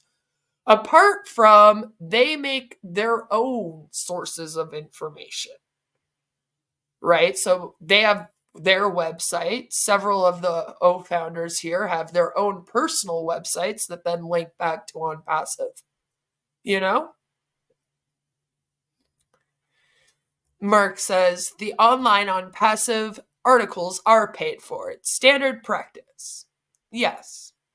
And then the non-paid for ones you can find on behindmlm.com, or you can go and find, if you just look up on Google, ONPASSIVE SEC lawsuit, You'll have a couple of mainstream ones pop up. I'd argue that they're seen as more mainstream, even if only online.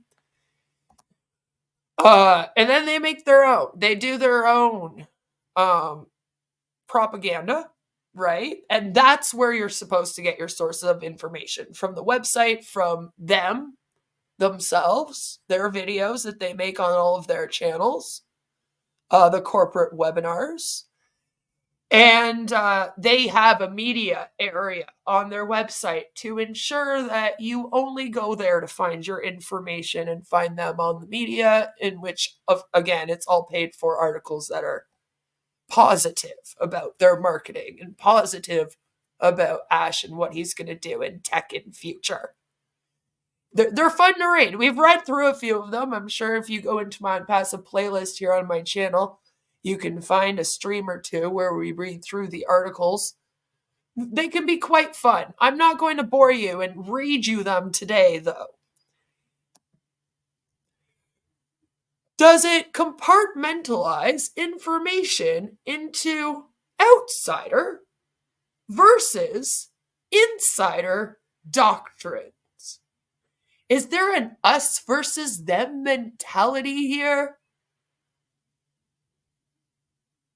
You know? So they ensure that information is not freely accessible. And I say it never really is in ONPASSIVE. So I mean, even if you want to find the information on how OConnect works and you get to the page, good luck actually figuring it out. Nothing makes sense here. No information is freely accessible, but anything that is obviously very, very positive. Control information at different levels and missions within the group. And I say the hierarchy of MLM pyramids and how they work, which I've touched on a bit, that the closer you are to the top, the more information you know, the more likely you are to know that it is a scam. We've talked about how I believe several of the LCs are well aware. Like, I feel that Marty and Red definitely got into this thing, probably along with Mike Ellis and Dan Street and etc., because they knew Ash was opening up an MLM, and if they got in at the very beginning of the MLM, they would be a part of the 1% that made it. It's the only way you can be.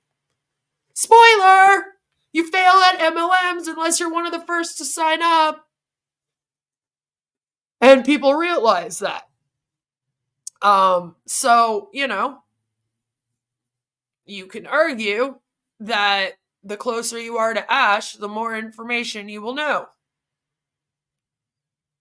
Does it allow only leadership to decide who needs to know what and when? And I would say yes. And again, a lot of the LCs will claim that they know more than other founders, almost as like a power play. Maybe it makes them feel more important, and it definitely, you know, makes them look like somebody that they can get their info from. So Ash doesn't only have an us versus them mentality when it comes to us hating bimbos versus himself.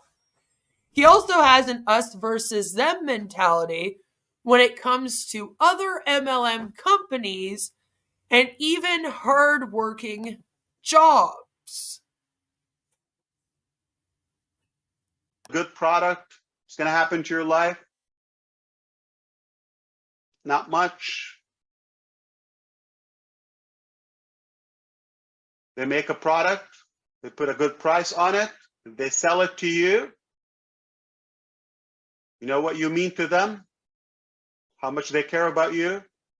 Not much.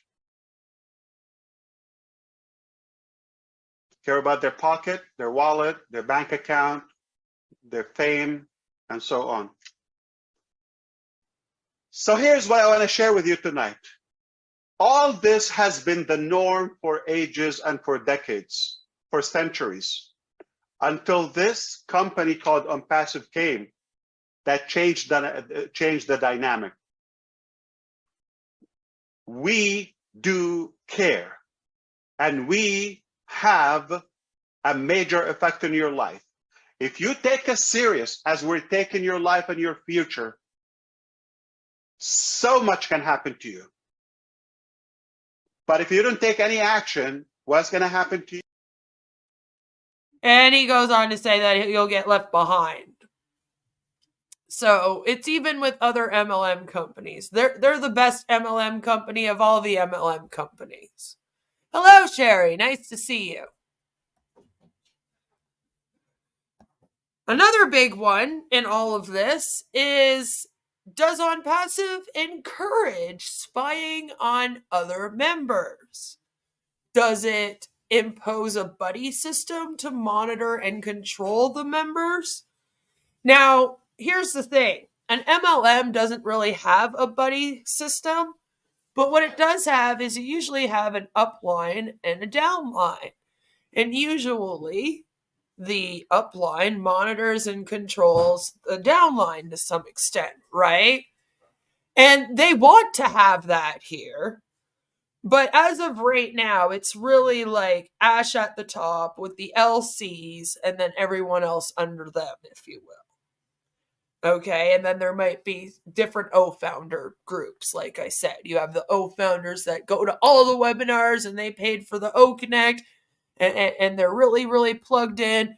And then you have some that maybe aren't as much plugged in, but they still like post videos constantly about this. So they're still indoctrinated to some extent. And then you might have some that don't really care, but they really want to get paid, you know? So there's different levels of, again, being a part of this. And you have to take all of that into consideration as well while you're going through these. And people here in ONPASSIVE, they get told to tell the LCs or Ash or tell someone if people are breaking the rules or if they see something being said in a video, for example, that's not supposed to be said. Marty and Chris do this quite often, actually.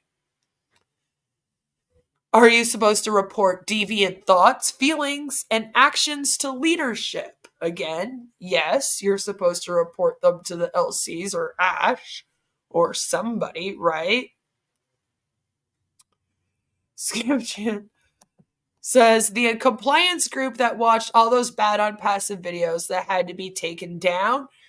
See, here's the thing is that I'm not sure about their compliance group.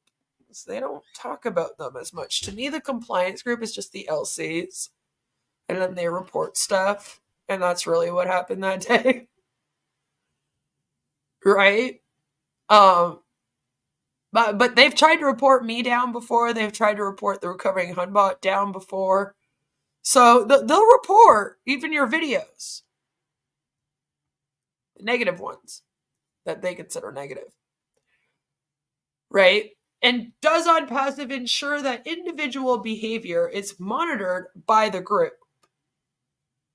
And yeah, their little compliance group. The thing is once they are actually allocating traffic, right, they might have to actually care about compliance once payments are coming in and people are going underneath other people.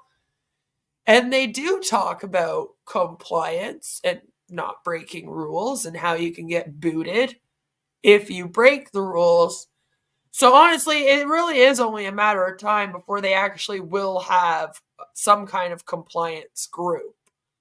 I just don't know who it will be. Like, engage and snitch on your fellow founder. Yeah, pretty much. That's what you got to do. ONET is very similar to the dark web. It's very difficult to access and is full of revolting, repugnant content posted by Marty and Rob Lynn. People are equally reticent when asked if they use it. Well, yeah. And it's a lot of like, I love Ash Mufara. Thank you so much, Ash Mufara. Thank you, Ash Mufara. Right? There's a lot of that. It's like communism, only with heart. Ash's cold, black little heart. This one's a big one. All right.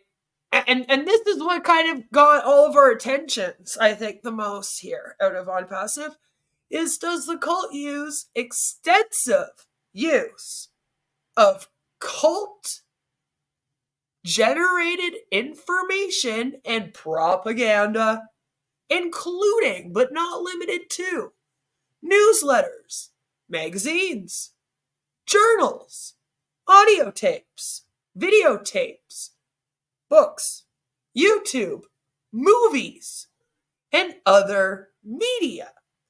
So again, the constant webinars, the Bill Must videos, etc., the magazines and the paid for news articles that I've brought up several times now.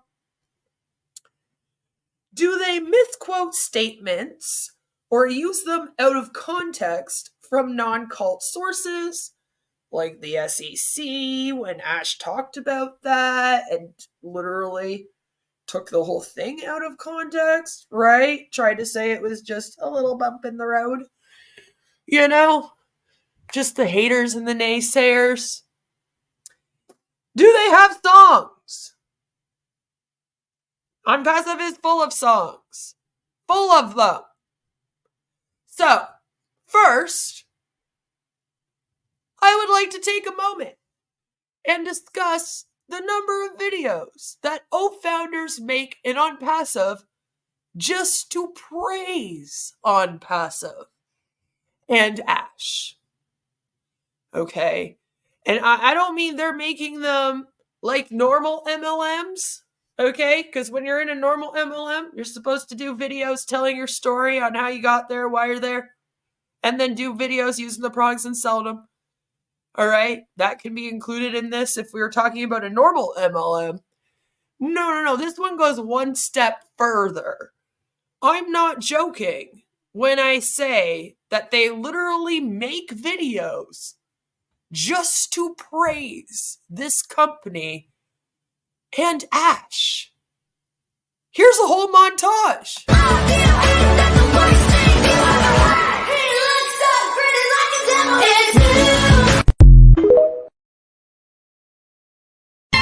दिल तेरे नाम से धड़कता है, ओ दिल तेरे नाम से धड़कता है, ओ ये क्या.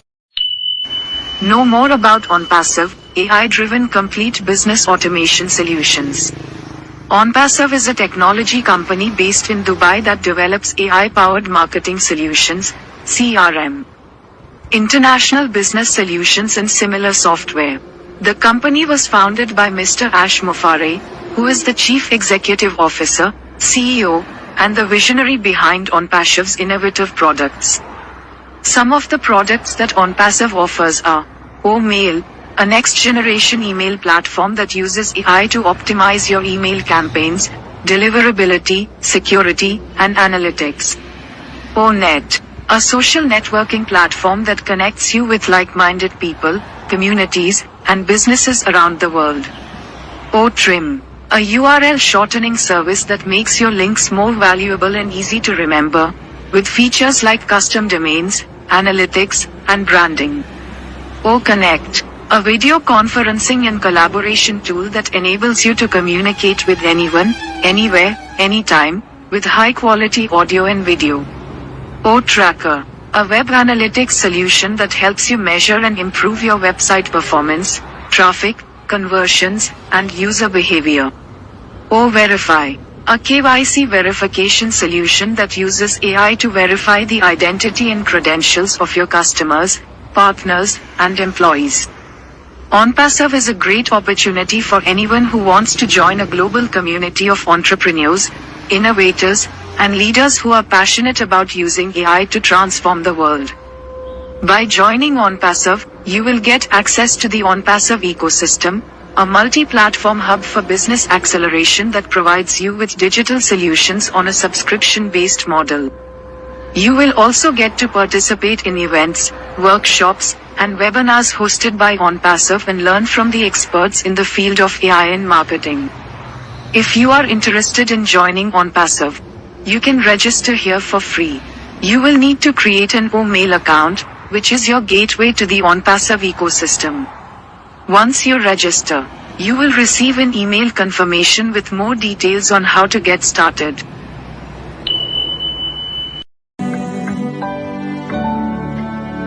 We are here. We are on passive, shining bright into the future. We rise high with one heart and revolution, lifting up humanity as we rise, standing tall, hand in hand. We are the unicorn. We are the stars.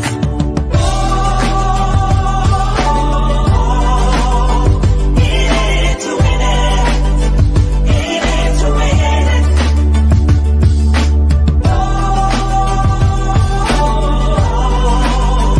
In it to win it. In it to win it. लोग मुझे निकम्मा कहा करते हैं, अब उन्हें क्या पता, बिजनेसमैन काम नहीं किया करते।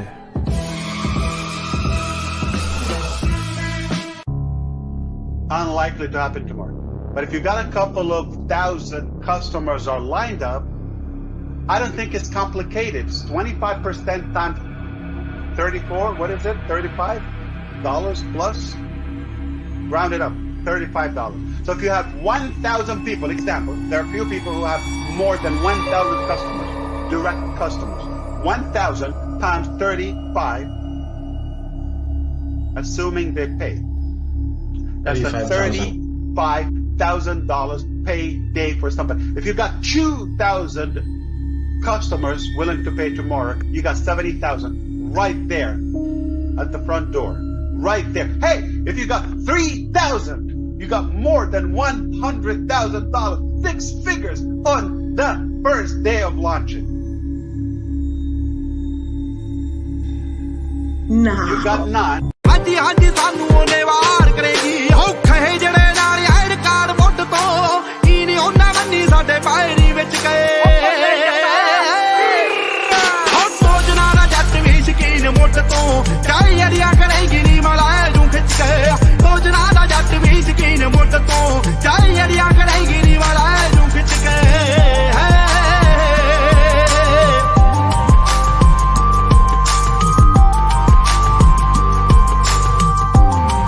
For example, like if you are partnered with people who they're following in the tens of millions, multi-billion-dollar companies, decades in business, we're selected to be the AI builders for them. So it's already there. Like I don't think we're gonna go viral. We're gonna come in viral. I have a good feeling a few people will be interested in sharing and making commission. Our own organic traffic is just gonna multiply things, and people are just gonna lose their mind, and it's gonna be the talk of the media, the streets, all of it. It's just like how you throw that bomb one time. Like all of a sudden, you become the #1 video conferencing platform, the #1 tracking system, the #1 OMail.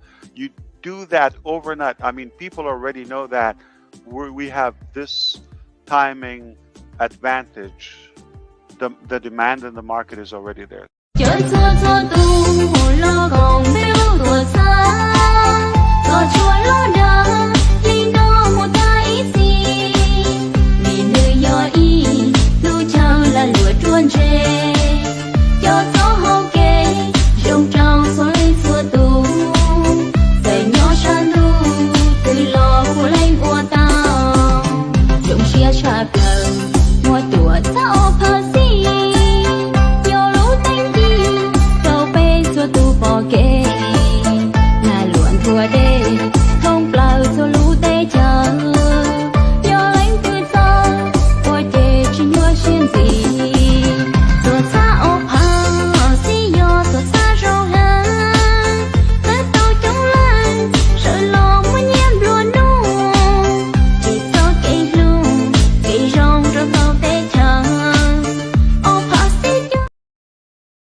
So, some of those videos were just them like dancing. We had one where one of the women had made shirts for the entire team. So she was going to mail that out to everyone on their team. Now, although they don't have like their MLM teams allocated, their traffic allocated yet, so they don't have like uplines, downlines, and all that. What they do have here, which adds another layer onto this cult, is not only are they a cult as ONPASSIVE, but then within ONPASSIVE, they have teams that are made from their geographical areas.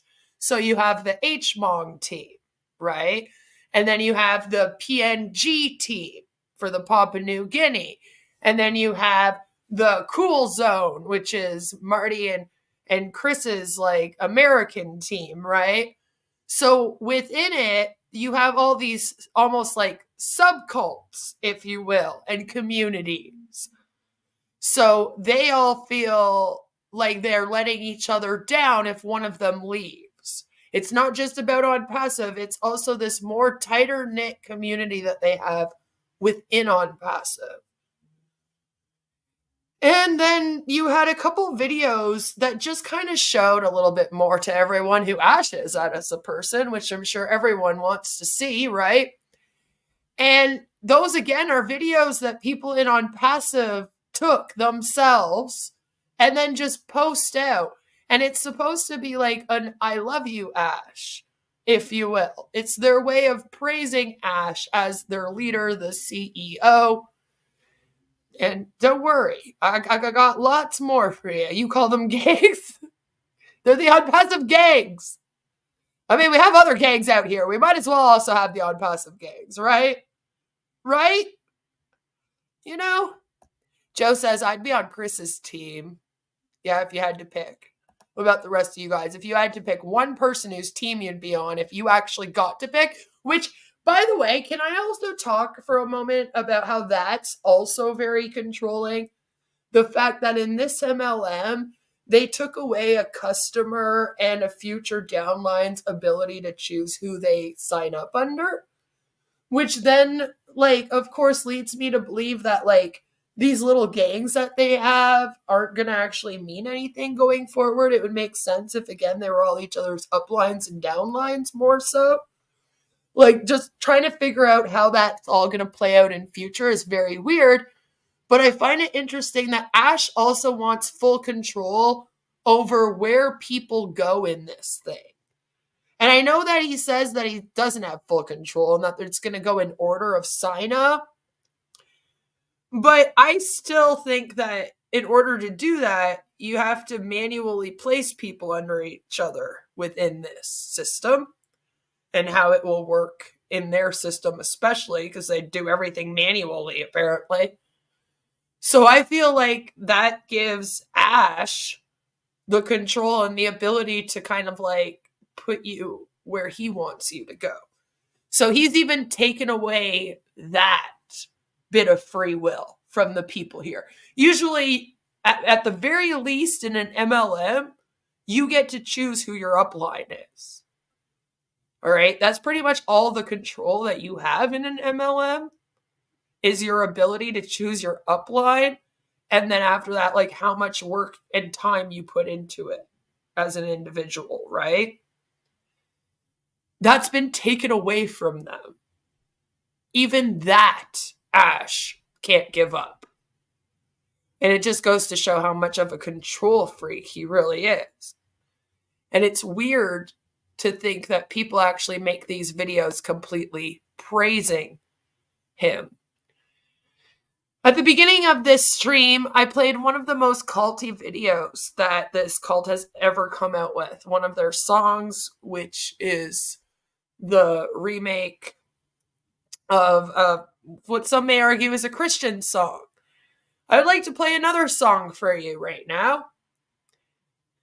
It's an example of another ONPASSIVE cult song. I find it very culty, and it's called Share the Love. And the O founders, they did this one on their own. So Ash doesn't say like, oh, make me songs, please. I need a new song. I mean, I'm sure he has said in the past, Oh, I love it when people make me the songs, and he sometimes will like listen to the song on a webinar and like dance to it. That's how they have clips of him doing that to the theme song In It to Win It. And that you'll see it in the version I play for you at the end of the stream. So in this song particular, Share the Love, the O founders did this one all on their own.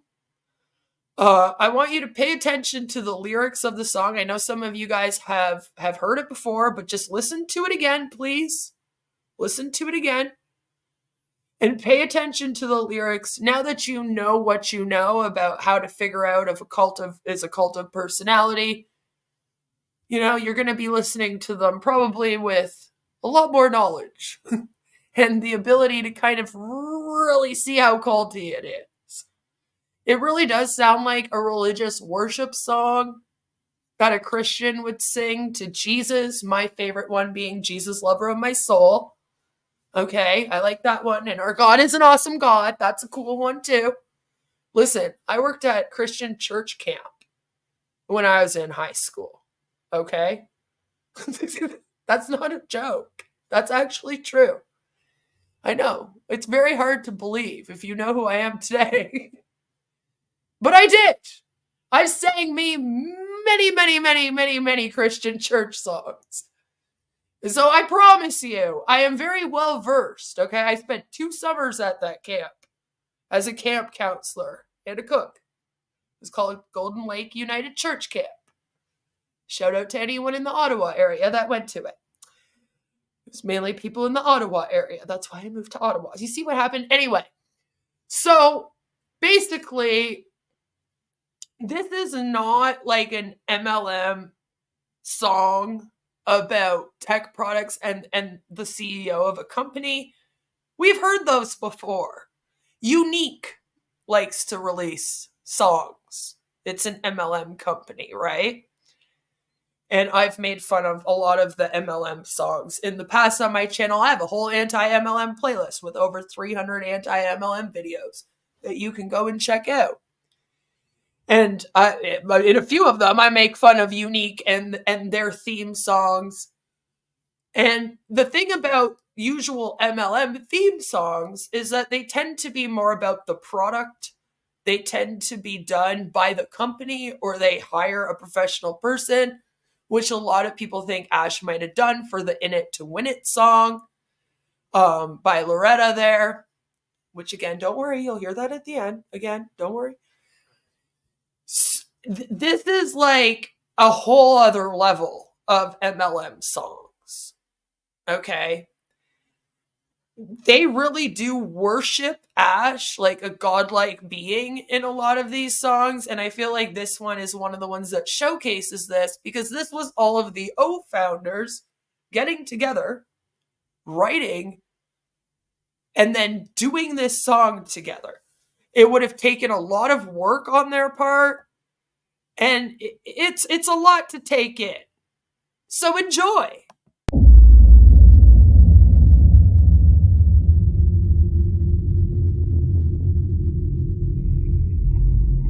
Share the love.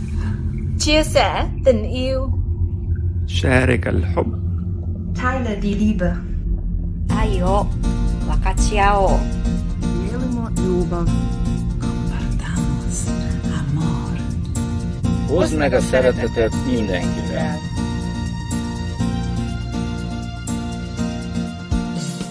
Time of peace is coming. Everyone should sing. Better life we're loving. ONPASSIVE will bring. Anything you need now is in one place. Fullness waiting to be yours. Nothing less than grace. Close your eyes, spread your wings. Make your dreams come true. Share the joy, share the love. Total freedom comes to you. Close your eyes, spread your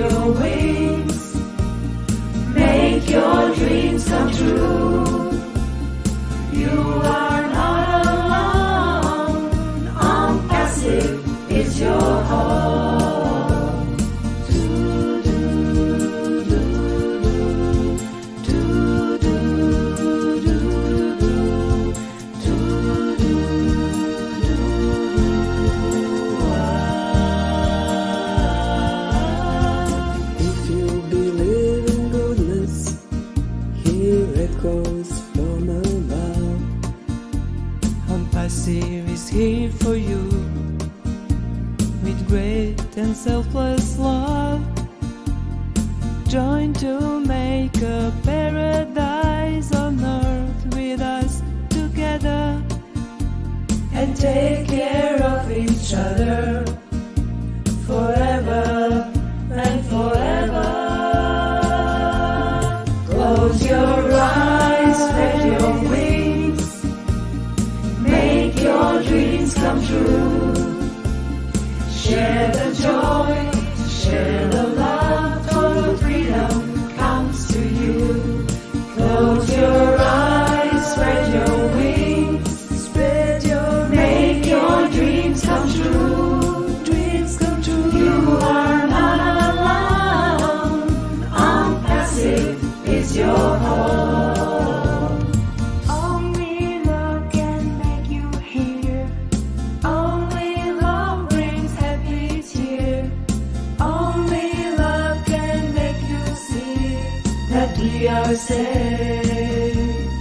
You and me, you and me, you and me. Close your eyes, spread your wings, make your dreams come true. Share the love and only love. ONPASSIVE is your home. ONPASSIVE is your home. ONPASSIVE is your home. Share the love.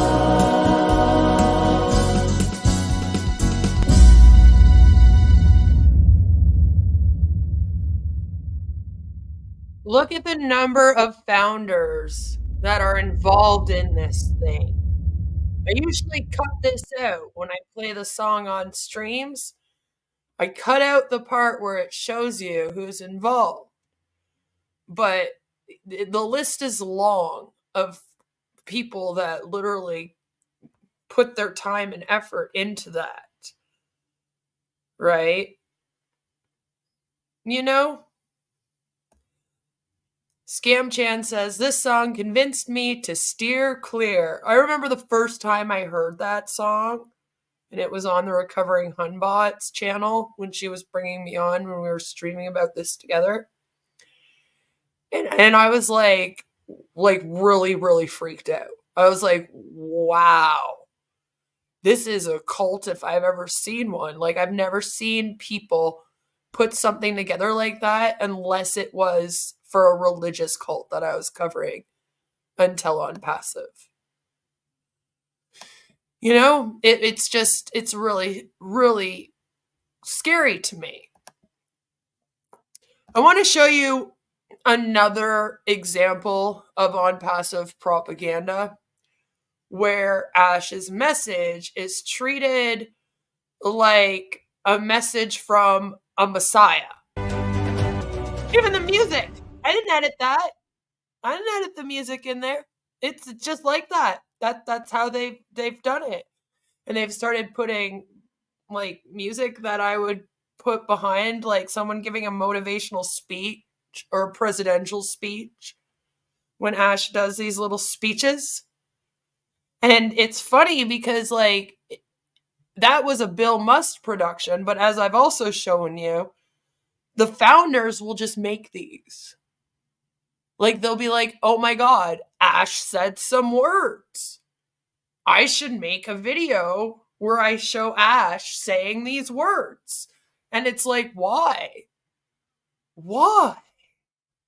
You know? And Joe says it's been around the corner for 5 years. Right? And yeah, Ash with his signature matte black full head of hair. Which is funny because they're definitely editing his hair on there, that's for sure. I have one more piece of propaganda from ONPASSIVE that relates to the products that ONPASSIVE claims that they are creating. Whenever they discuss products, they come out with these for the products. And I've showcased many, many of them before.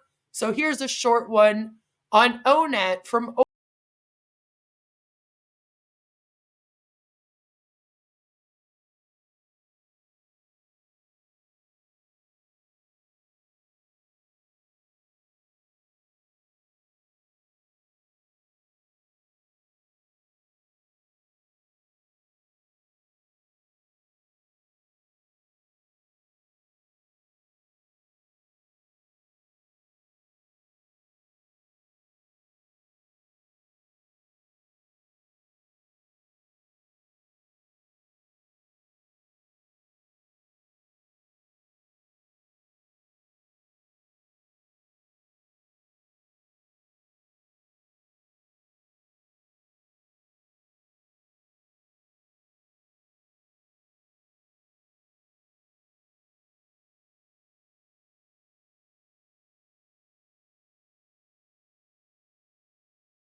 And the thing about a video like that is that it won't only get posted by like Bill Must, who makes a lot of these videos, but it will end up getting posted and reposted by every single person.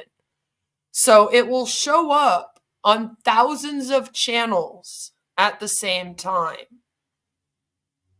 And that's what makes this thing so weird, is that the information that they share, they all share it. You almost get brownie points the more you post about ONPASSIVE on your channel, right?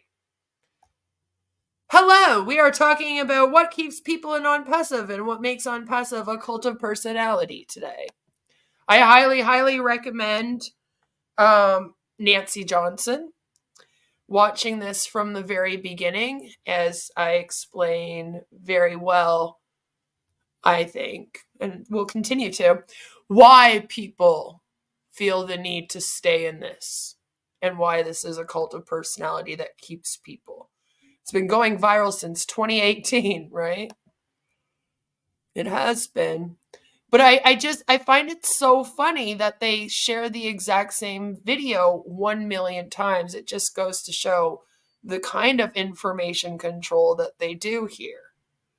Right? So when there's all kinds of information, even if it's the same video going up thousands of times, it can get very easy for people to fall into that echo chamber of only hearing the information that the cult's producing. Because there's constant information. Bill Must will make like 4 of those videos in a day. Everyone will repost them. And then at the same time, they're all doing their daily webinars. Okay? If you're a member in this thing, you could literally wake up in the morning and do ONPASSIVE stuff all day long. You get a false sense that you're actually doing something with your day, because they tell you that you're plugged in and learning and that all this information is going to help you in future and blah, blah, blah, right? You know? So it kind of becomes its own echo chamber when there's all this information constantly being pumped out. The amount of it also matters. And then the fact that everyone else also reposts it. So how many times do you think an O founder would see that video when you really think about it? Because not only does it get reposted and they'll watch it, but then they'll repost it. So they'll download it after they watched it. Then they probably have to watch it again to put any of their edits in on it, right? And then they re-upload it. A lot of people watch it after they re-upload. And then they go to webinars, and then Chris and Marty start their stream with one of these, like every single stream. And when you're constantly being fed this information and it's repetitive like this, right, it can be very indoctrinating. And you self-indoctrinate yourself. Like you do it to yourself without even realizing it. And that's why I say this whole telling people that they have to be plugged in and then not really fully defining what that means and what it will do for you is dangerous and helps them with their manipulation tactics. The next section that we're going to go through is thought control and ONPASSIVE. Well, as long as the new website is A-okay. Oh, God, it's awful. It's one of the ugliest ones. Mark says, Bill Must is a legend. Does he have a life outside ONPASSIVE? He can't. There's no way that he would be able to. Because when he's not producing these videos, he'd be editing them, putting them together. He also makes videos for other people and with other people. It's just constant for him, you know? Just constant. All these social media products already exist, so what solutions are ONPASSIVE offering exactly? Yeah, no, they aren't really offering any solutions, but a lot of the people that join it don't know about technology, or they're in areas that don't really have technology, right? It's groundbreaking to change the company's main website once a week and thus destroying all recognition for the visitors, right? Also taking up the time of the techs. So that instead of working on the other products and upkeeping the O Connect properly, they have to like just redo the website every fucking week. Like that takes time out of their schedule to go into products. No wonder why they have to work around the clock, as Ash brags about. He'll be like, oh, they slept there. They each took turns sleeping there for a couple hours and then working around the clock. I'm like, wouldn't brag about that. But, you know, maybe that's just me. So, again, sorry. We're doing thought control and on passive. The T part of the BITE model. We're halfway through, don't you worry. Does it require members to internalize the group's doctrine as true? So does it adopt the group's map of reality as reality? And their map of reality, I'm sure you're all like, what the fuck does that mean? It's their reality. So their reality, like I said, we have to look at this from their point of view, is that Ash is this amazing man that was sent from God to help change the world with ONPASSIVE. He's going to save all of their generational wealth, and he's going to change the internet. And everything's going to go viral. So, do they have to adopt that and this whole thing of Ash being so amazing as their reality? And I would say yes. Does it instill black and white thinking? Yes, very much so. Does it decide between good versus evil? Yes, it does. Ash will say that, you know, the good people are the people that join ONPASSIVE with barely any questions, no critical thinking skills, and just kind of sit around and wait and do what they're told and plug in and etc. The evil people are me and the recovering Hunbot. And the sex, as he calls it.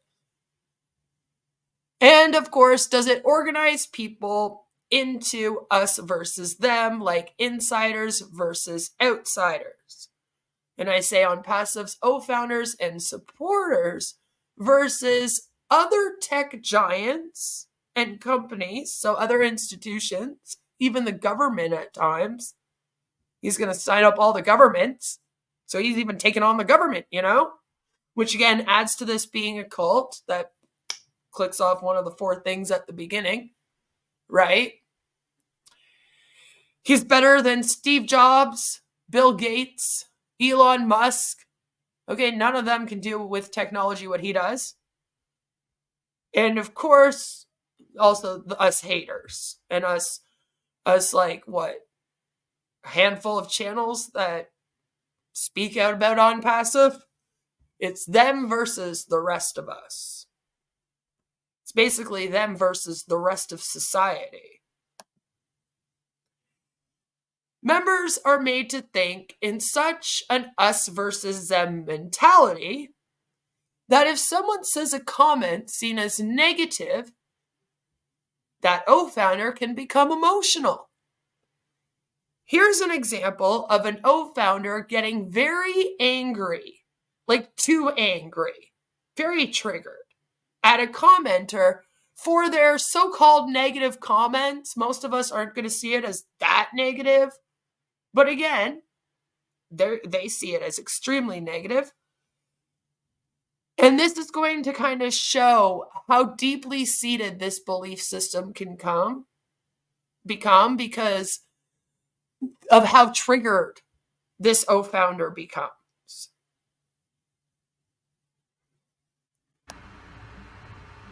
So let me post this. Let me show this. Shawnice Bartholomew says, why are you talking about ONPASSIVE so much? Give it a rest. I'll leave that up for a second. And this is why shows like this is important. Fuck out of here. Are you stupid or are you stupid? Which one? Huh?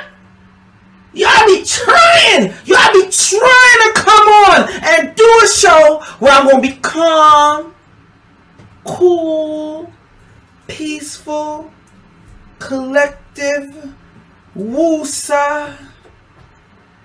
And then somebody gotta just come on. Always one troll. Always one person that feel away. And come in a damn da mode. Because that's what they're in. They're in da mode. And ask me a stupid question like this. And then come with a demand. Talk about give it a rest. It's people like you that would have told the people that was coming to them about Bitcoin. Yo, why you talk about Bitcoin so much? That's what you talk about now. Give it a rest. Why you talk about Amazon so much? You only talk about Amazon now. Give it a rest. Why you talk about Gmail right now? Yeah. Stupid.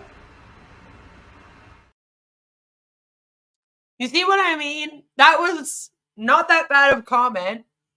I told you, Joe.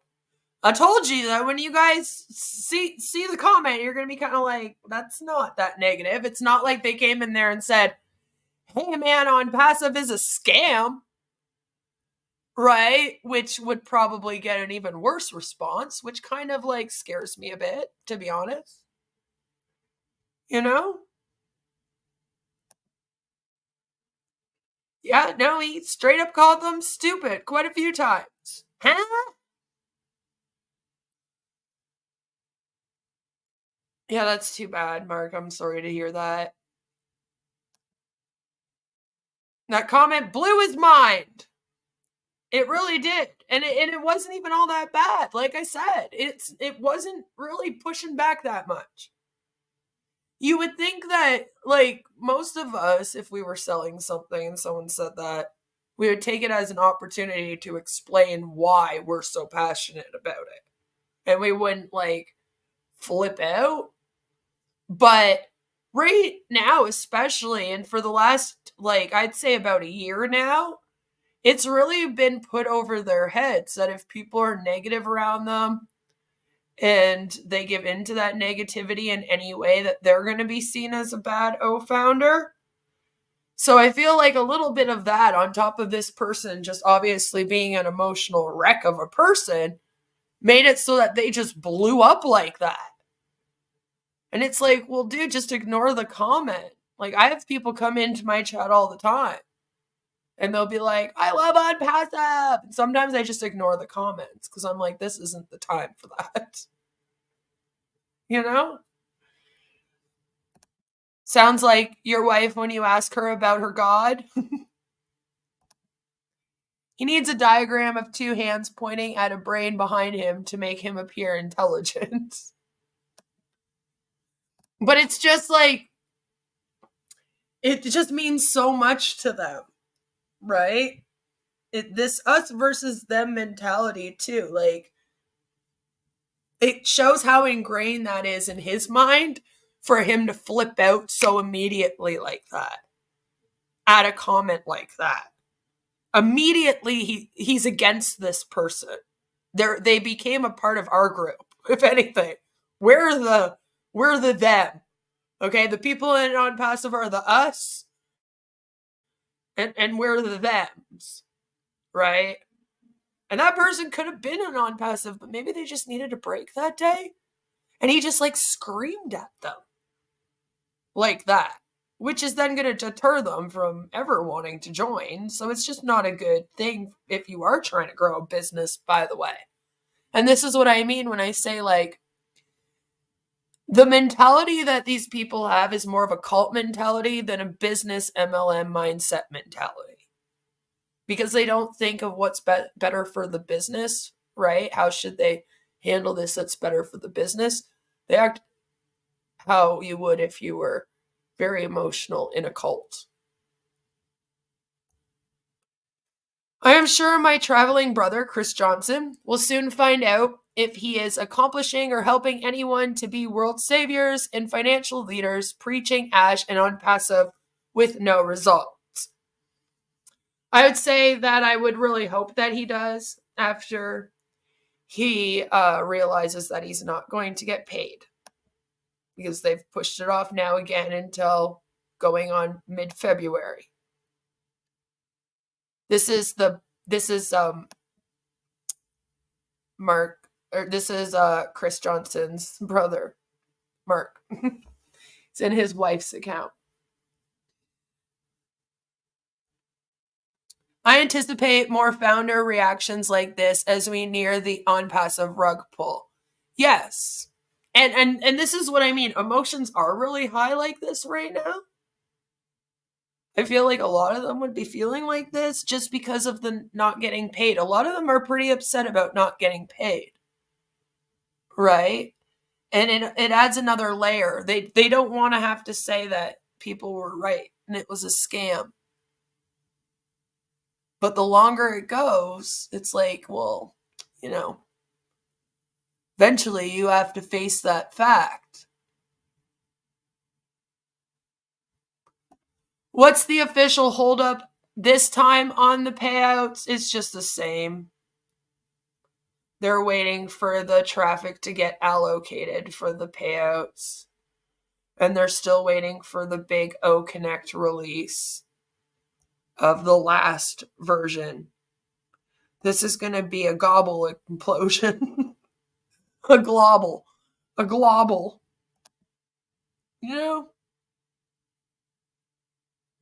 know? That $10 million, aka that $10 each founder, hasn't been paid out yet. They can't pay $10 to each founder. The funny thing is that you have to have a product in order to get paid, and that alone is illegal. So, I mean, their plan's already illegal. Does ONPASSIVE change a person's name and identity? When you are in ONPASSIVE, you actually have to make ONPASSIVE a part of your identity. You'll often see they'd even change their YouTube names to be like ONPASSIVE Red Redford, ONPASSIVE Marty Johnson, Chris Johnson, #ONPASSIVE. And it very much becomes a big part of their identity. We talk all the time on this channel about how people that get very deep into MLM companies become almost robotic with their posting. That's why they're called Hunbots, if you didn't know. And the same thing happens to people that are in ONPASSIVE. They just start posting all about ONPASSIVE all day long, constantly re-uploading the videos and posting about it on their social medias. And it very much takes over their identity. But the fact that they're told that they should have it in their name is always very interesting to me. The use of loaded language, like the buzzwords, the tech jargon, cliches, bad analogies that Ash often gives us, which actually constricts knowledge, stops critical thoughts, and reduce complexities into platitudinous, I can't say this, buzzwords. All right? Meaningless buzzwords. And yes, we get a lot of that there, or we get a lot of really, really complicated tech jargon, and I feel like that's used to confuse people. They know that most of the people in this thing don't know about technology. So when they're talking about tech things and they sound all techie, they know damn well people don't know what the fuck they're talking about. Especially when these people get it wrong a lot of the time, okay? Ash definitely does. So, you know, like, I feel like they definitely do that. And that is obviously to constrict people's knowledge here.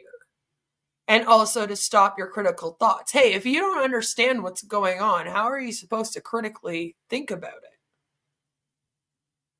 Right? You know? Does it encourage only good and proper thoughts? In other words, do they use a lot of toxic positivity? Did we just watch someone yell at somebody for not even saying that bad of a comment about ONPASSIVE? Yeah, we did. Again, the change of words here. The use of the word wrinkles instead of problems is very deliberate.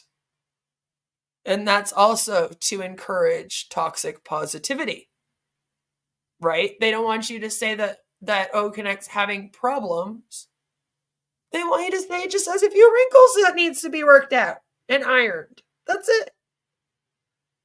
And again, that changes your way of thinking about things. Okay? You know?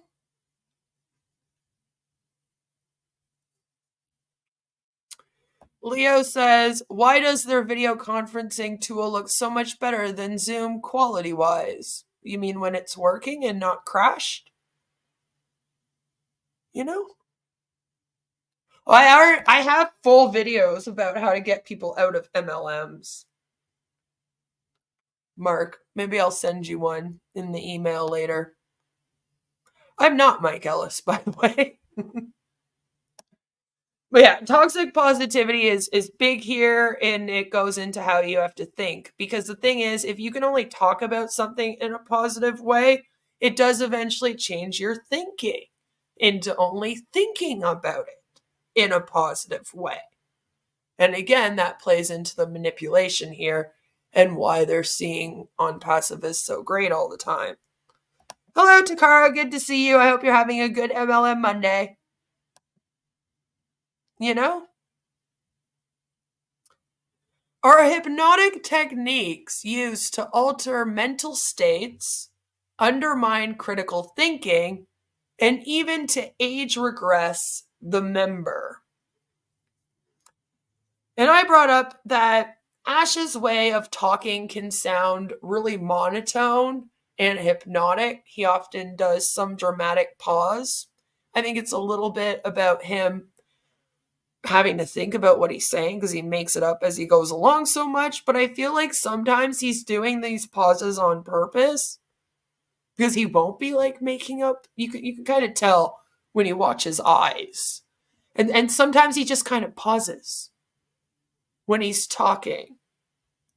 And I watched a really interesting video that really talked about how speech patterns can be used to manipulate and how sometimes people in cults will use a certain type of monotone, hypnotic way of speaking, right?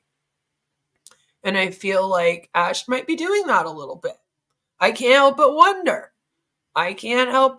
If that's what he's doing. I feel like he would be aware of manipulation tactics, at least in terms of how to market. He claims to be a marketing genius. So he would have to have some kind of knowledge on it. So I wonder if he does that way of speaking on purpose. I really do. Are memories manipulated and false memories created? Well, I feel like they do this often. When Ash creates a deadline or makes a plan for a product or a plan like everyone's going to get paid and then it doesn't happen, they will often act like it was never promised.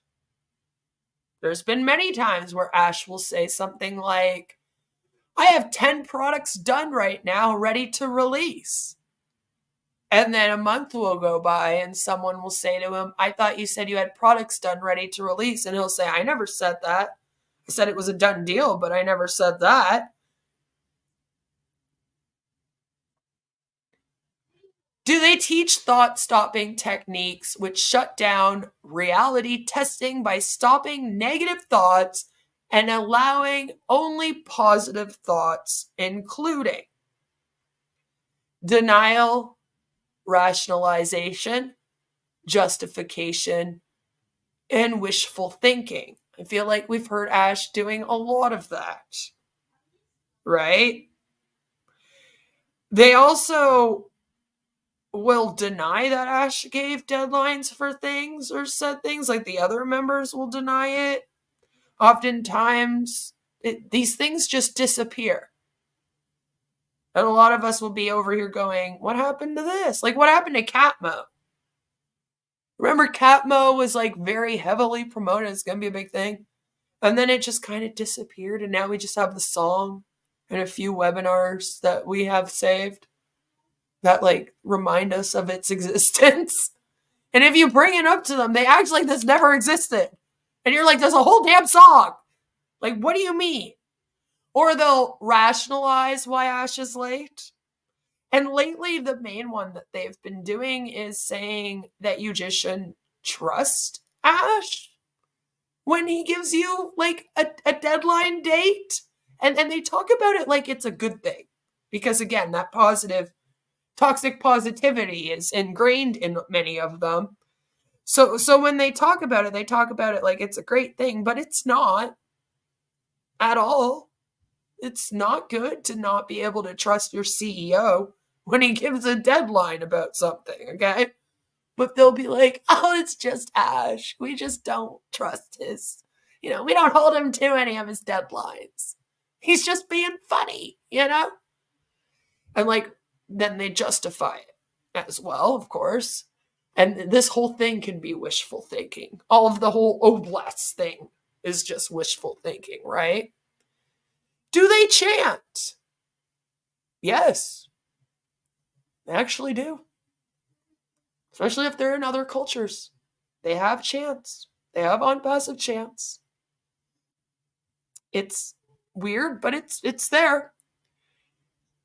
Do they use praying? Not necessarily praying, although there is a lot of faith manipulation. Okay? And they have prayed together. I mean, so kind of. And they do praise Ash as if they're praying and worship him in worship songs like I've shown you, and weird worshiping videos where they just take a blurb that he said and like make a whole video into it. It's wonderful. Yeah, they do a lot of praying with an E on vulnerable people. That's done. Right? So, you could bring up that they use a lot of faith manipulation here. A lot of it, including Ash saying that he was sent from God. Like I talked about at the beginning of this. If you're religious, a lot of people that are religious are taught like just kind of have faith and believe. So if you're religious and you're in this, and Ash says just have faith and believe, I was sent by God, you might be more inclined to just have faith and believe than like someone like me who's an atheist, who doesn't have a belief system like that. I don't do the whole faith thing. I'm skeptical about fucking everything and everyone and every single little detail about everything. Okay? So, right, it'll be different, but they do use a lot of faith manipulation, because then those people think in their minds, well, what if I do walk away from ONPASSIVE and Ash is sent by God? And then I'm going against my God right now if I leave this thing. And it does add a religious ailment to this, right? Like, no matter what, there is some. Especially when he says he's sent by God to save all of humanity with his oblast. Right? Do they speak in tongues? No. Not exactly. They don't break out like Bob Larson gets his actors to do. But what they do here is they use a lot of tech talk. And like big words and big concepts that normal people and your average layman would basically not be able to understand, as if they're speaking in tongues. All right? They don't understand any of the tech. A lot of the people in this are elderly. They've barely even used technology. So when they do these webinars where they have like Kamal come on, right? Muhammad Kamal, yeah, that's his name, right? He comes on and he gives his big tech speeches, right? To a lot of the people in this, you might as well be speaking in tongues when you're doing that. And so I kind of include that in that section, to tell you the truth. And do they do singing or humming? Yes. Again, all the fucking songs. There's over 100 songs that are made by O founders about ONPASSIVE. All right. 2 years ago, there was like, they were getting on to 50 songs, and we were like, oh my God, that is insane. They're over 100 now. Over 100 songs, damn it. And most of these songs are songs that the O founders did themselves. You know?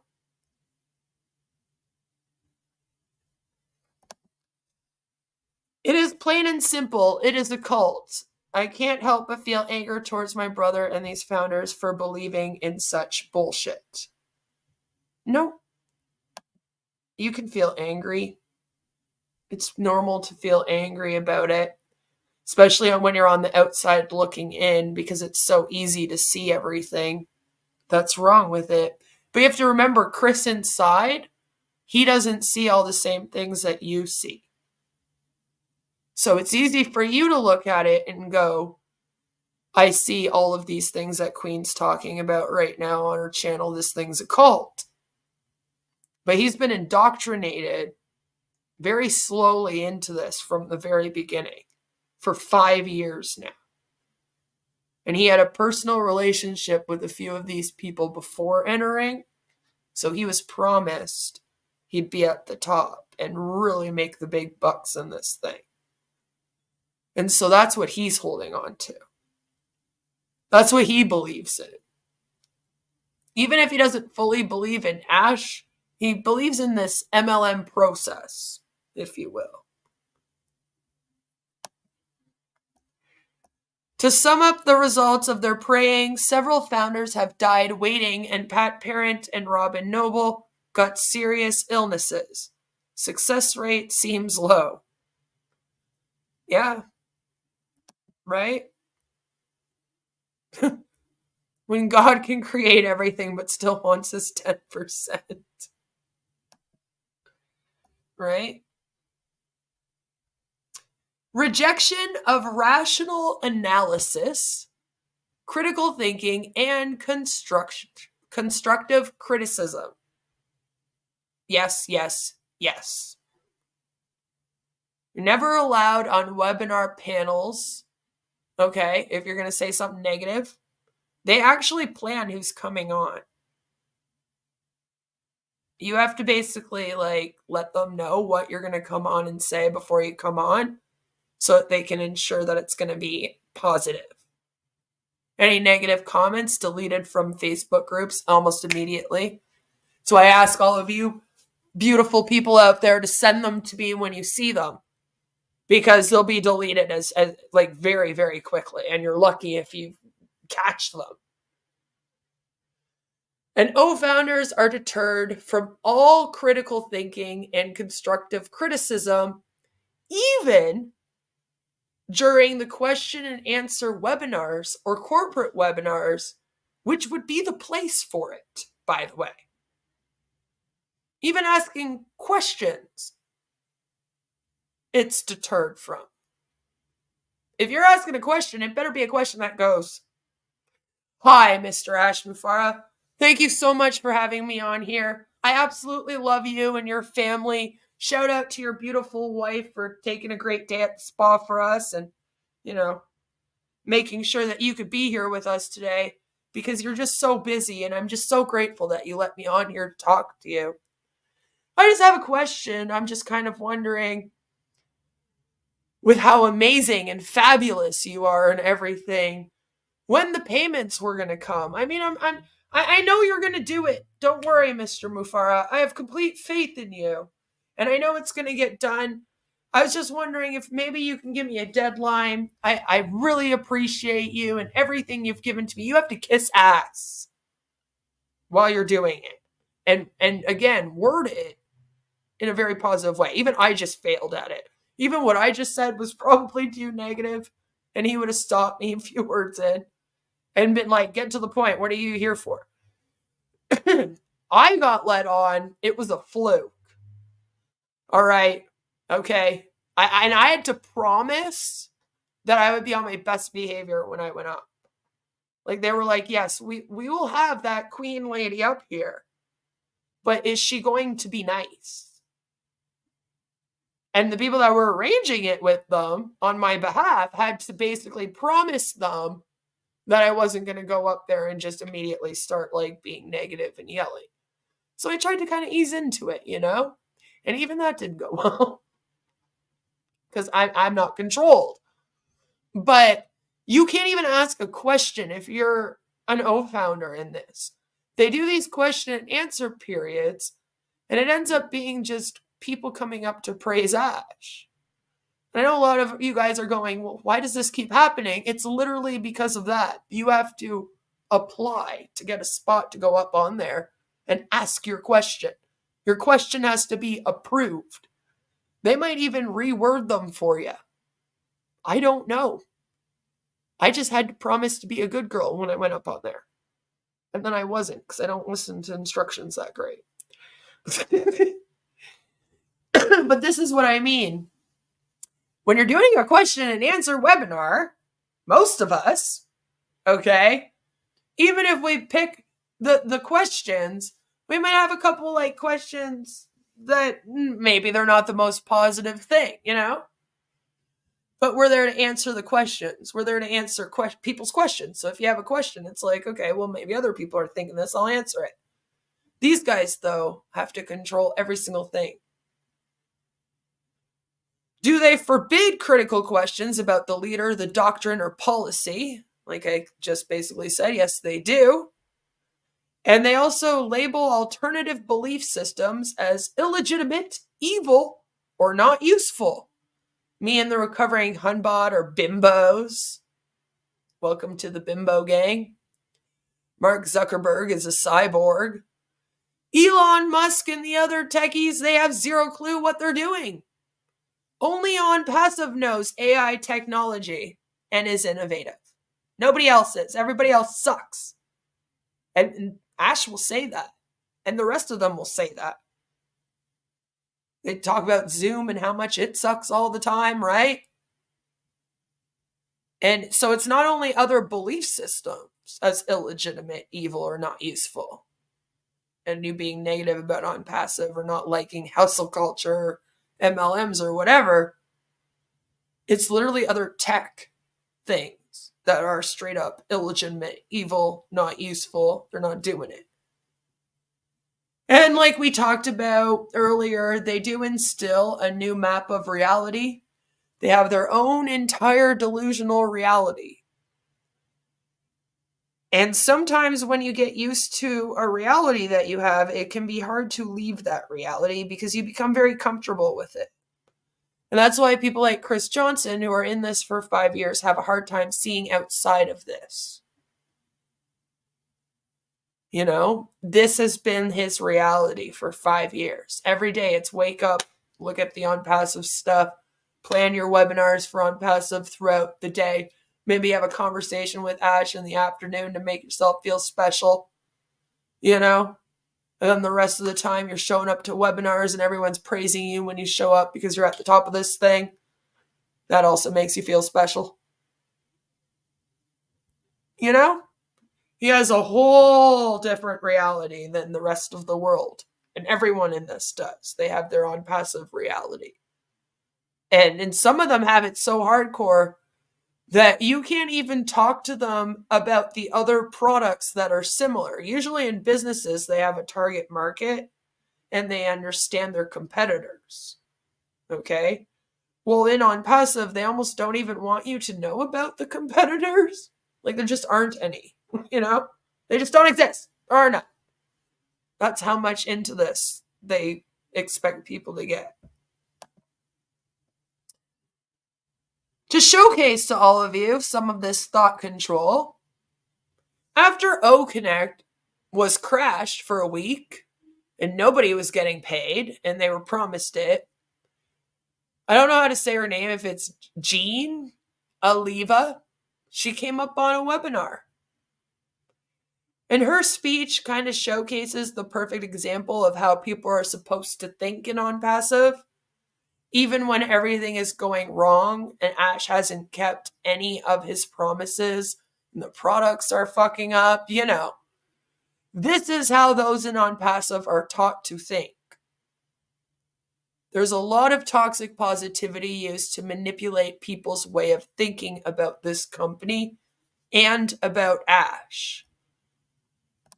So remember, things are not going well in ONPASSIVE right now. Okay? Everything's crashed. People not getting paid. People are starting to get a little antsy about it. And then Jean comes on. Sure, Comfort. Thank you so much. Comfort, Collins, Peter, Frank, everyone here. It's so wonderful to be here again today. I just wanted to say off of what Collins just said is, yes, they cannot guarantee sales. But when you think, as Mike Ellis has said, when you think about the sheer numbers of people and the likelihood of customers coming to you and all of that, it should give people such a level of peace and gratitude that we don't have to work for that. And it's our success is guaranteed over time. And where else have we found that? We've never had that. If we've ever been in any kind of online company, it's been a struggle, and it was just it just never happened. You know, that's why we're here. So to know the numbers of people, because you know, OConnect is the first product. We've got so many coming up, and it's just it's awe-inspiring what's coming. So yes, we cannot say I'm going to make $1 million on day one, but to know what's coming and to know that the relentless targeted traffic, the volume of people coming in from across the globe can give us that level of certainty and comfort to know that our success is guaranteed. And I mean, above and beyond the feeling of family in the company, that, you know, the money isn't even an issue anymore. We're not even thinking on those lines anymore. We've already achieved the fulfillment that Ash has said is really the goal of people making money. They want to feel fulfilled. They want to be happy. They want to feel peaceful and secure. So we've already achieved that even before one apple has fallen. Well, some have, but you know what I mean? Like before the floodgates have opened.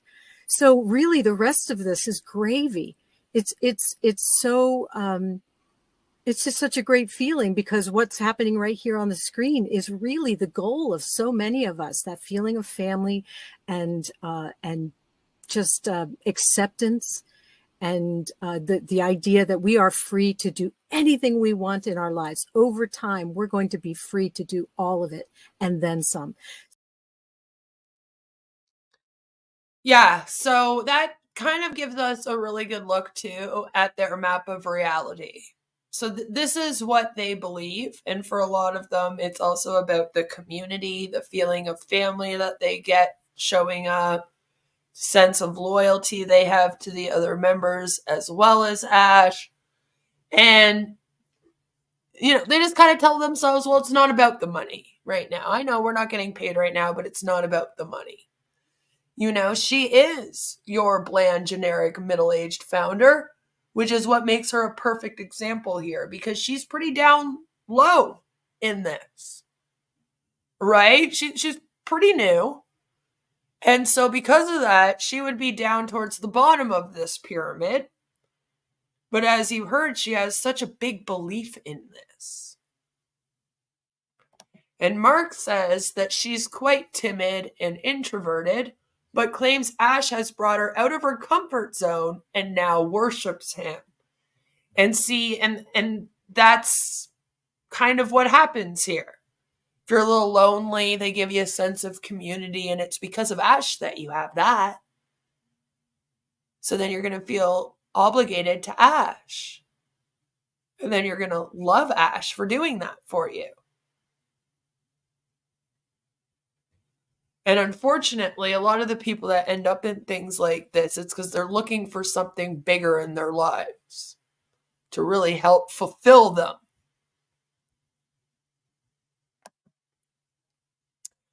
So now we're on the last one. Don't worry. It's been a long 3 hours. I get it. And The last one is emotional control and on passive. And again, we just heard Jean. She sounds pretty emotionally controlled.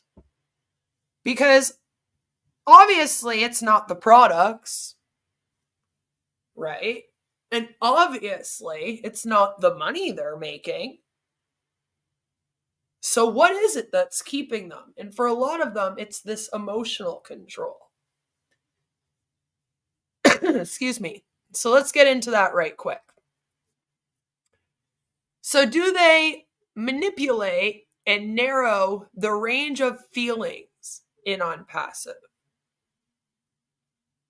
Now I say some emotions and or needs are deemed as evil, wrong, or selfish, such as wanting to make money or not being all in and engaging enough, or feeling anger at Ash for lack of payments and products.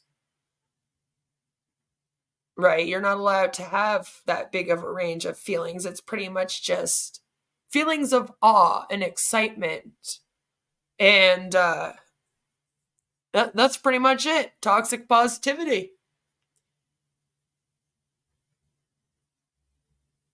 Does it teach emotion stopping techniques to block feelings of homesickness, anger, or doubt? And yes, it does.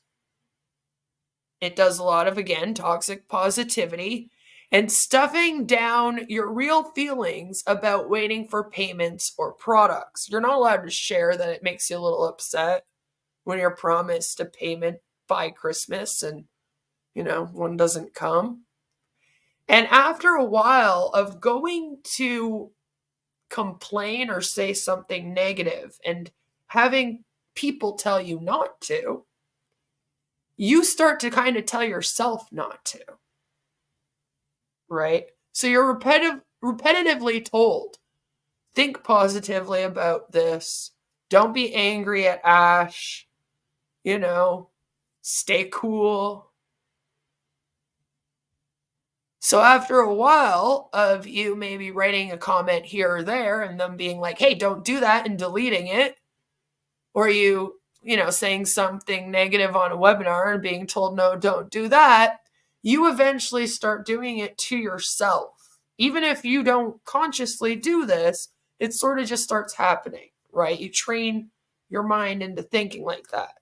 So then even having the feelings of anger or doubting Ash, right? You can't doubt Ash. He was sent from God. Save all of humanity with this thing. The hell? Right? So, let's say you say to another O founder, I'm not really sure if Ash is going to be paying us. I mean, it's been going on for a while now. And they'll say to you in a comment response, which I've shown you guys recently when in a short video that I just let out where we went through some of the comments and how they were responded to, right? Someone will come in and tell you not to think that way.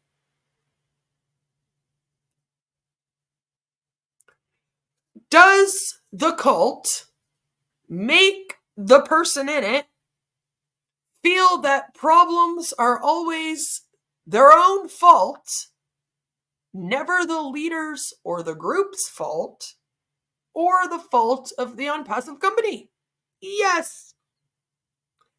O-founders are always blamed when something goes wrong, or when instructions are not given properly, which is often the problem, by the way, or not in their language.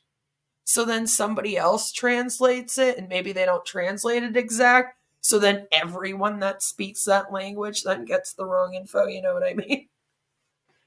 And when that happens, and it's brought to their attention, it's their fault. Another good example of this was when they were having their login issues. And it was because the website was fucking up. All right? It had a problem where it wasn't registering people with their emails and passwords properly. So they would make an account and then it would just no longer exist. So then people would go and they would go to log in with their account and it wouldn't work. And they would go to an O-founder And they would say, I can't log in. And the O founder would say, well, that's your fault. Why didn't you write down your password? How could you be so dumb and not remember to write down your password? We keep telling you guys to write them all down. You have to remember. Okay, well, I'll register again. I'll write down my password. Hey, it's still not working. Well, how do you forget your password twice, you idiot? Did you try turning off your router and turning it back on again?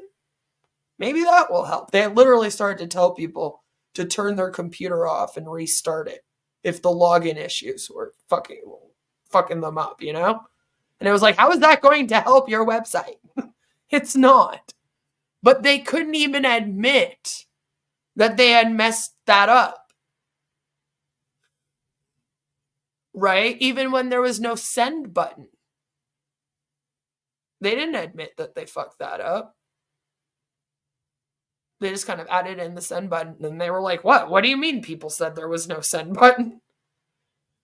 And then, of course, if you're an O founder that didn't have a send button, you're going, oh my God, did I lose my mind? Like, literally. And then they make you think you're crazy, and then you don't know if you can trust yourself. Okay? So then if you can't trust yourself, who do you trust? You trust them. That's exactly what they want. Again, it just helps the manipulation more.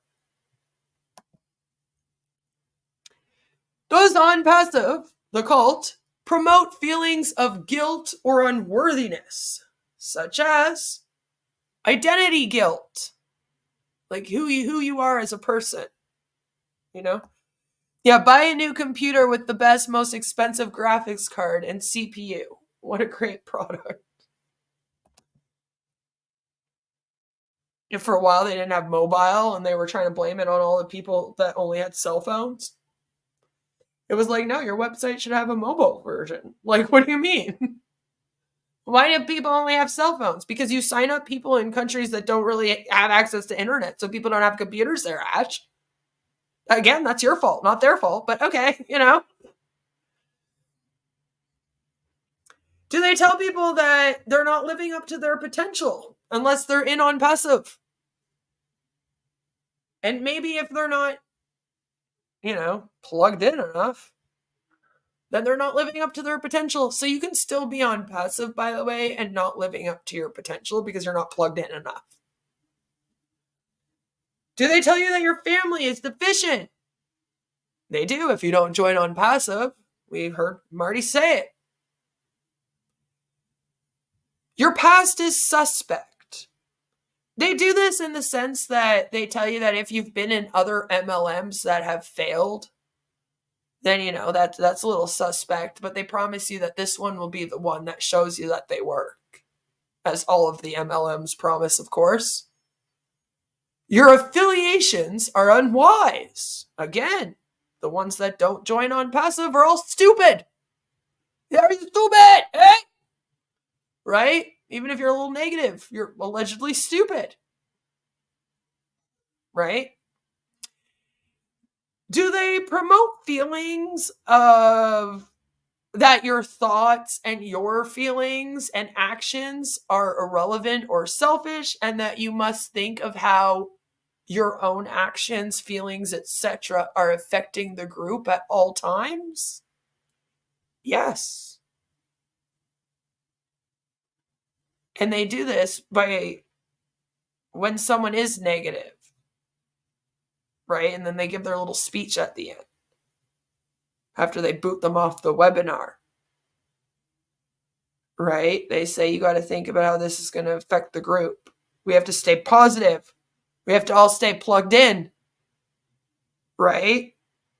They didn't like a few people in Papua New Guinea, and they shit on the whole fucking place. Right? Like, it gets a little ridiculous. Do they give you any social guilt? And I believe that they really do. ONPASSIVE is a community more so than an actual company or business. Since traffic's not allocated, nobody's making money. Most of the products, you can't really do anything with them. Can't sell them. So it's obviously not about the company and the business. So because of that, in the community, mindset here and how they talk about how being in ONPASSIVE, you're in a family. They call each other brother and sister and all that. It can add some social guilt to things. Like I said, you feel obligated to the group.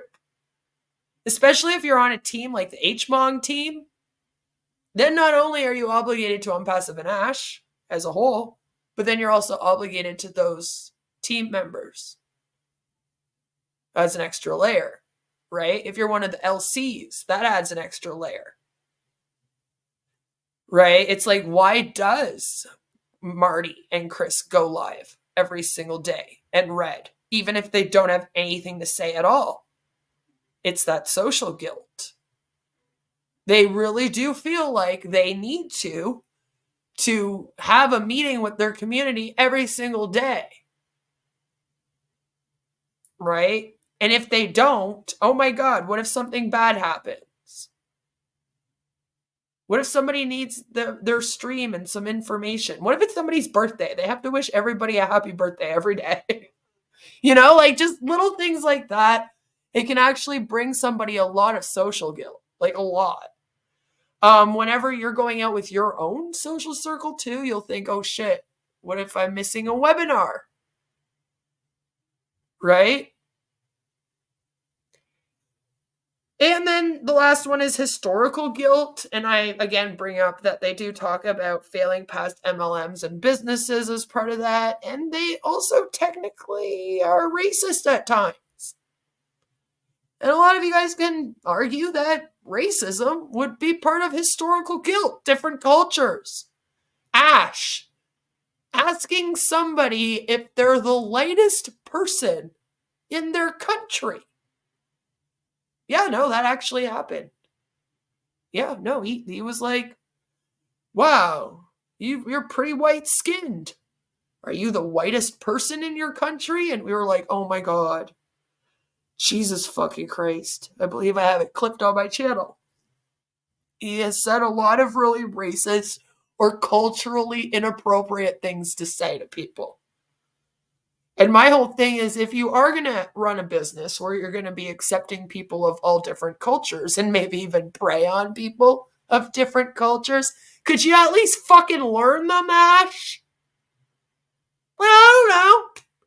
Maybe just have a little bit of interest in learning how to be, you know, more socially acceptable with how you talk to them and just not be a racist asshole or culturally inappropriate with any of them. Like, could you not just take a minute to learn? Because I find he goes out of his way to prey on people in different cultures. So he should maybe go out of his way a little bit to learn about other cultures. I don't know. Maybe it's just me. But because of that, again, some of you guys might argue that that can all fall under historical guilt. And I have to kind of go, yeah, I mean, if I was going to put it anywhere, that would be where I would put it. And that is very emotionally manipulative.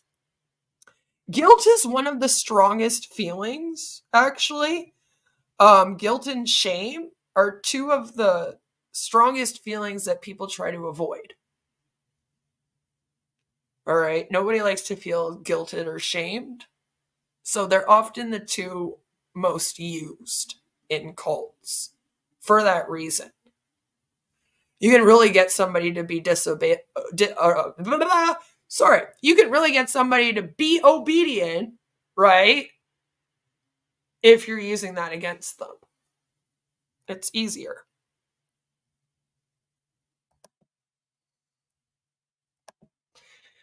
Instilling fear, such as fear of, number 1, thinking independently. Losing the ONPASSIVE group think means losing the ONPASSIVE group to them.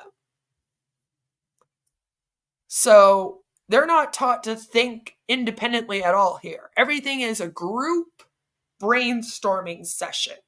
Everything's done in groups. Okay? And after a while of you constantly doing everything in groups, even if they're not directly instilling the fear of you thinking independently on you, that just kind of does it after a while. It's the same sort of thing.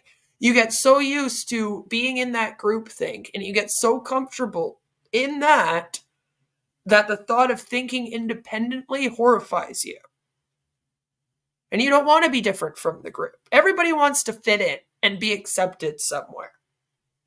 For a lot of the people that end up in cults, that's what they're looking for, is that sense of acceptance and importance somewhere.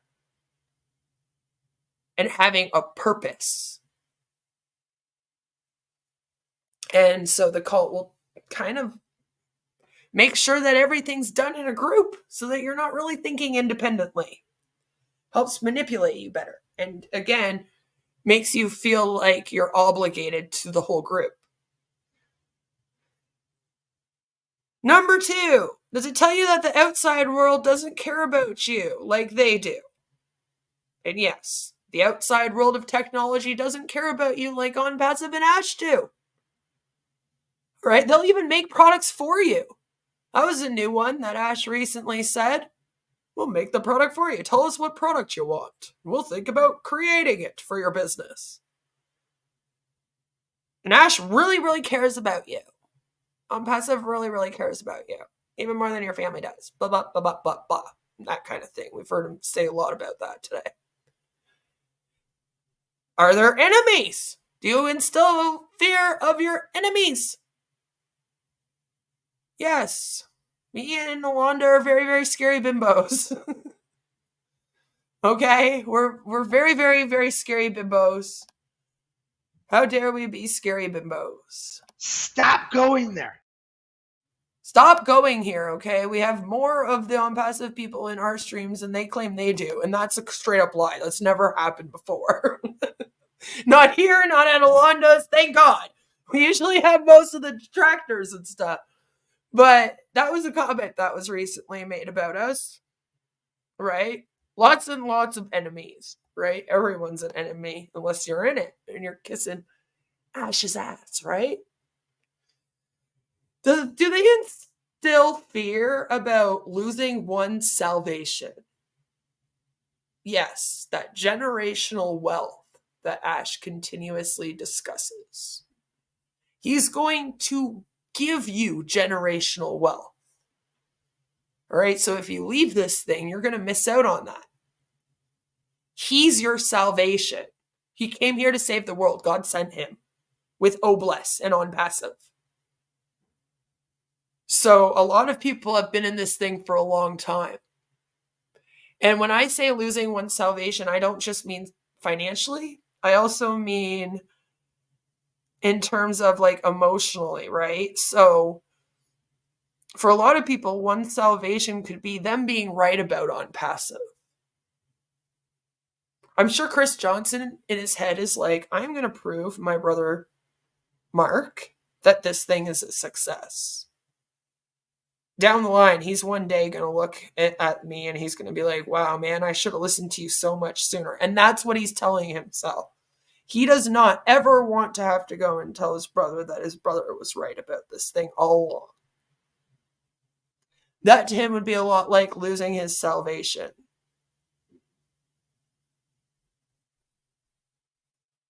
To some people, their salvation is also like them being seen as a good person to those around them, as a trustworthy person, as someone that people can depend on, and etc. It's not just in terms of financially.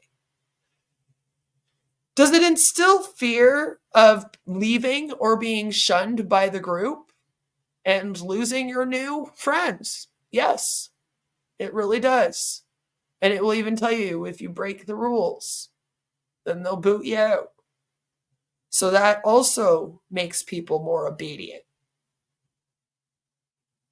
and plays into their toxic positivity and them, not speaking up with negative comments and all of that, right? Because they don't want to be shunned by the group. That would be awful. And being kicked out, that's really scary. Do they instill fear of others' disapproval? They do. Literally.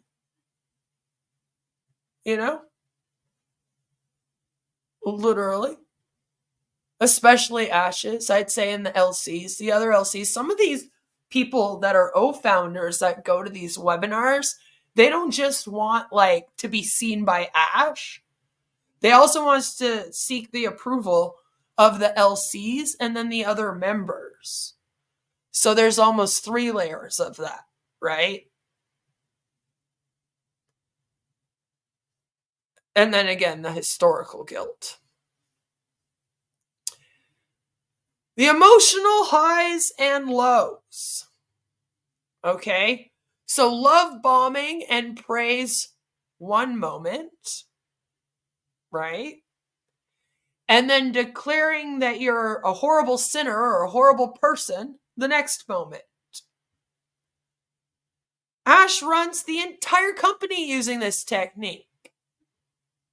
He also distracts and keeps them busy at all times in the webinars. The emotional roller coaster of being a part of ONPASSIVE is worrisome, as it does help manipulate the founders further into the cult. Ash goes from loving on everyone to accusing them of being the fault of a product not working. He doesn't deliver, disappointing them. And then he distracts them just to continue the cycle over and over again and start it off with the love bombing. You know?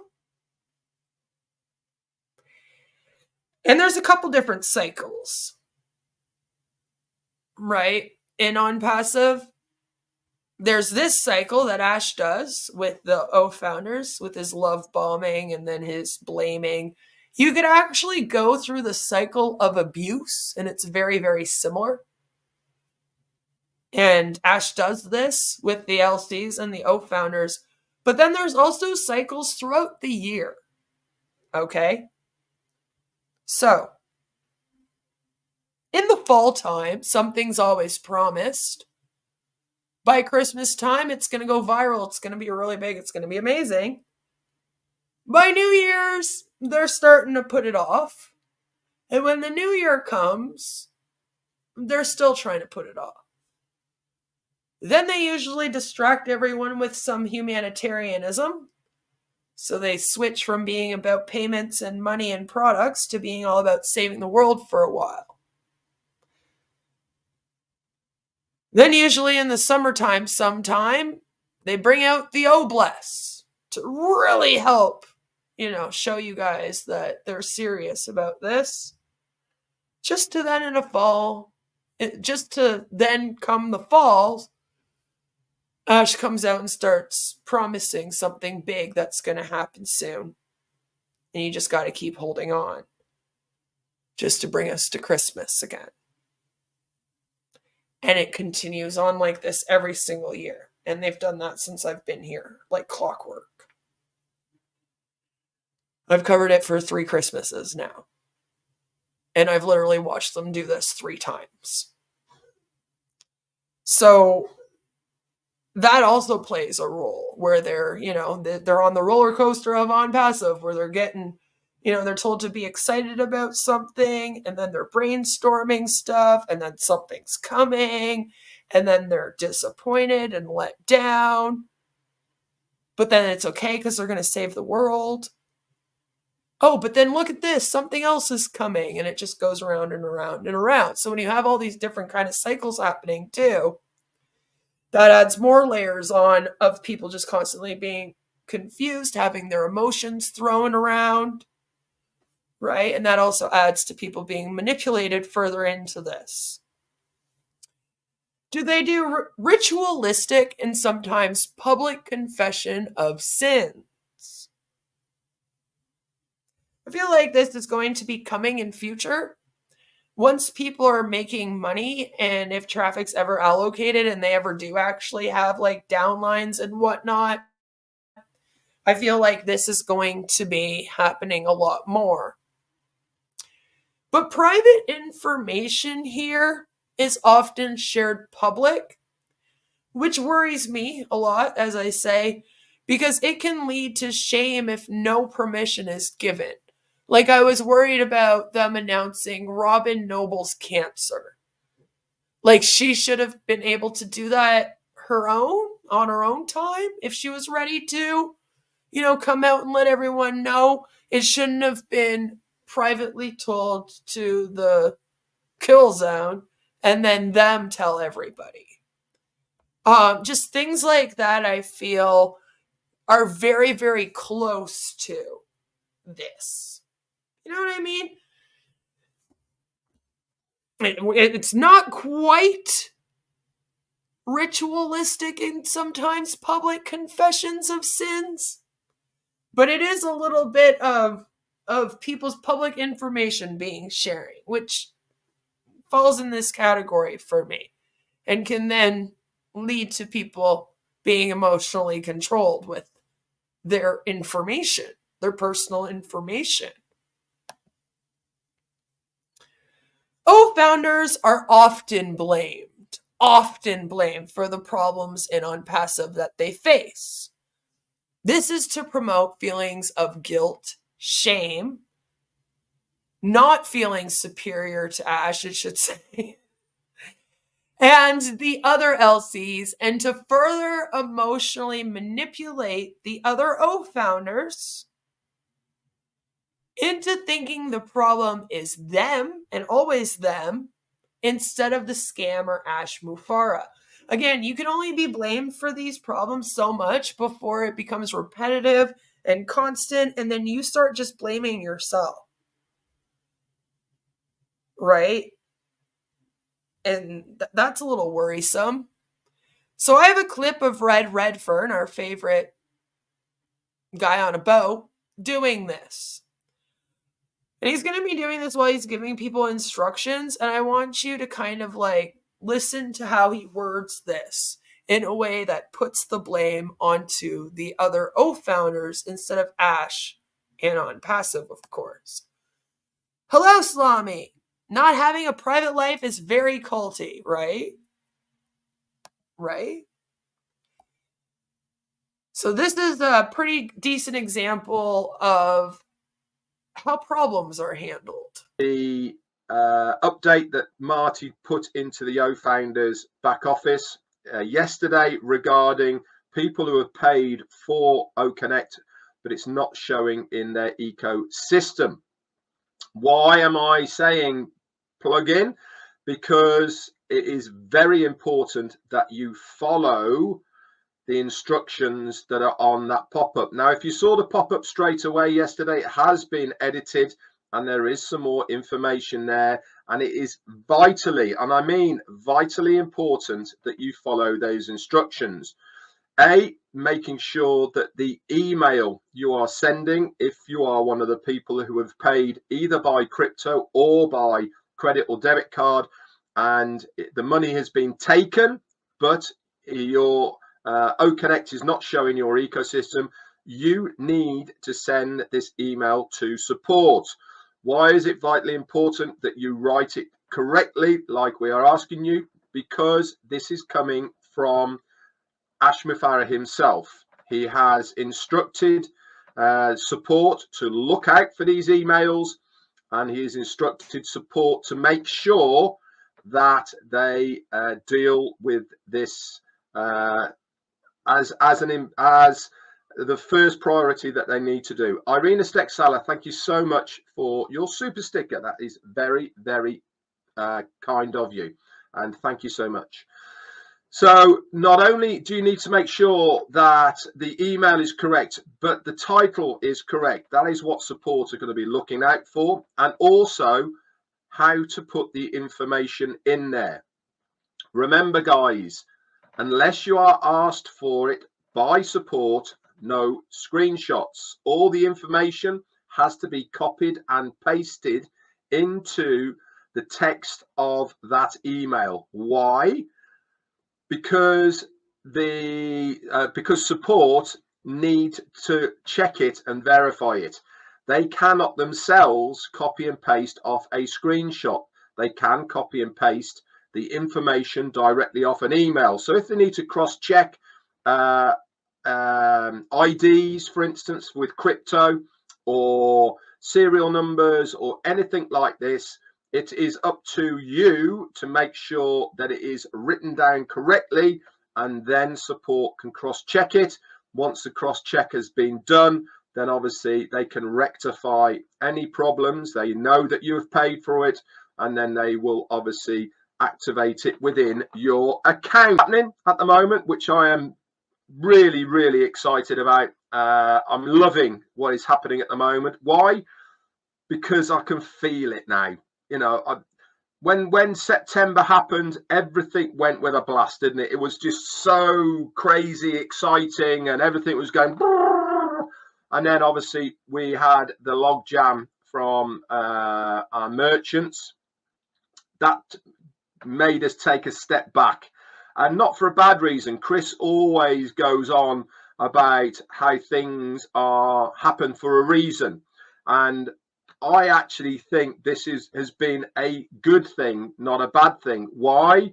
Because it really has made us look at our vulnerability and how we are reliant on third parties, and how we have no control over what third parties do and how they act and react.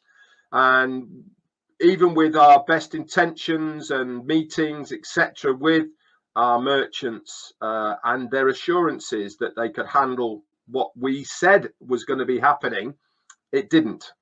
And this made us really look at ourselves as a business, as a company, to say we need to have more control over this area. It has obviously accelerated where and what we are trying to achieve anyway, but it really had made us focus on why the importance of having that control within the payment area is paramount, and one of those three things that Ash Mufareh said that we need if we are going to own the internet. Can you remember what the others were?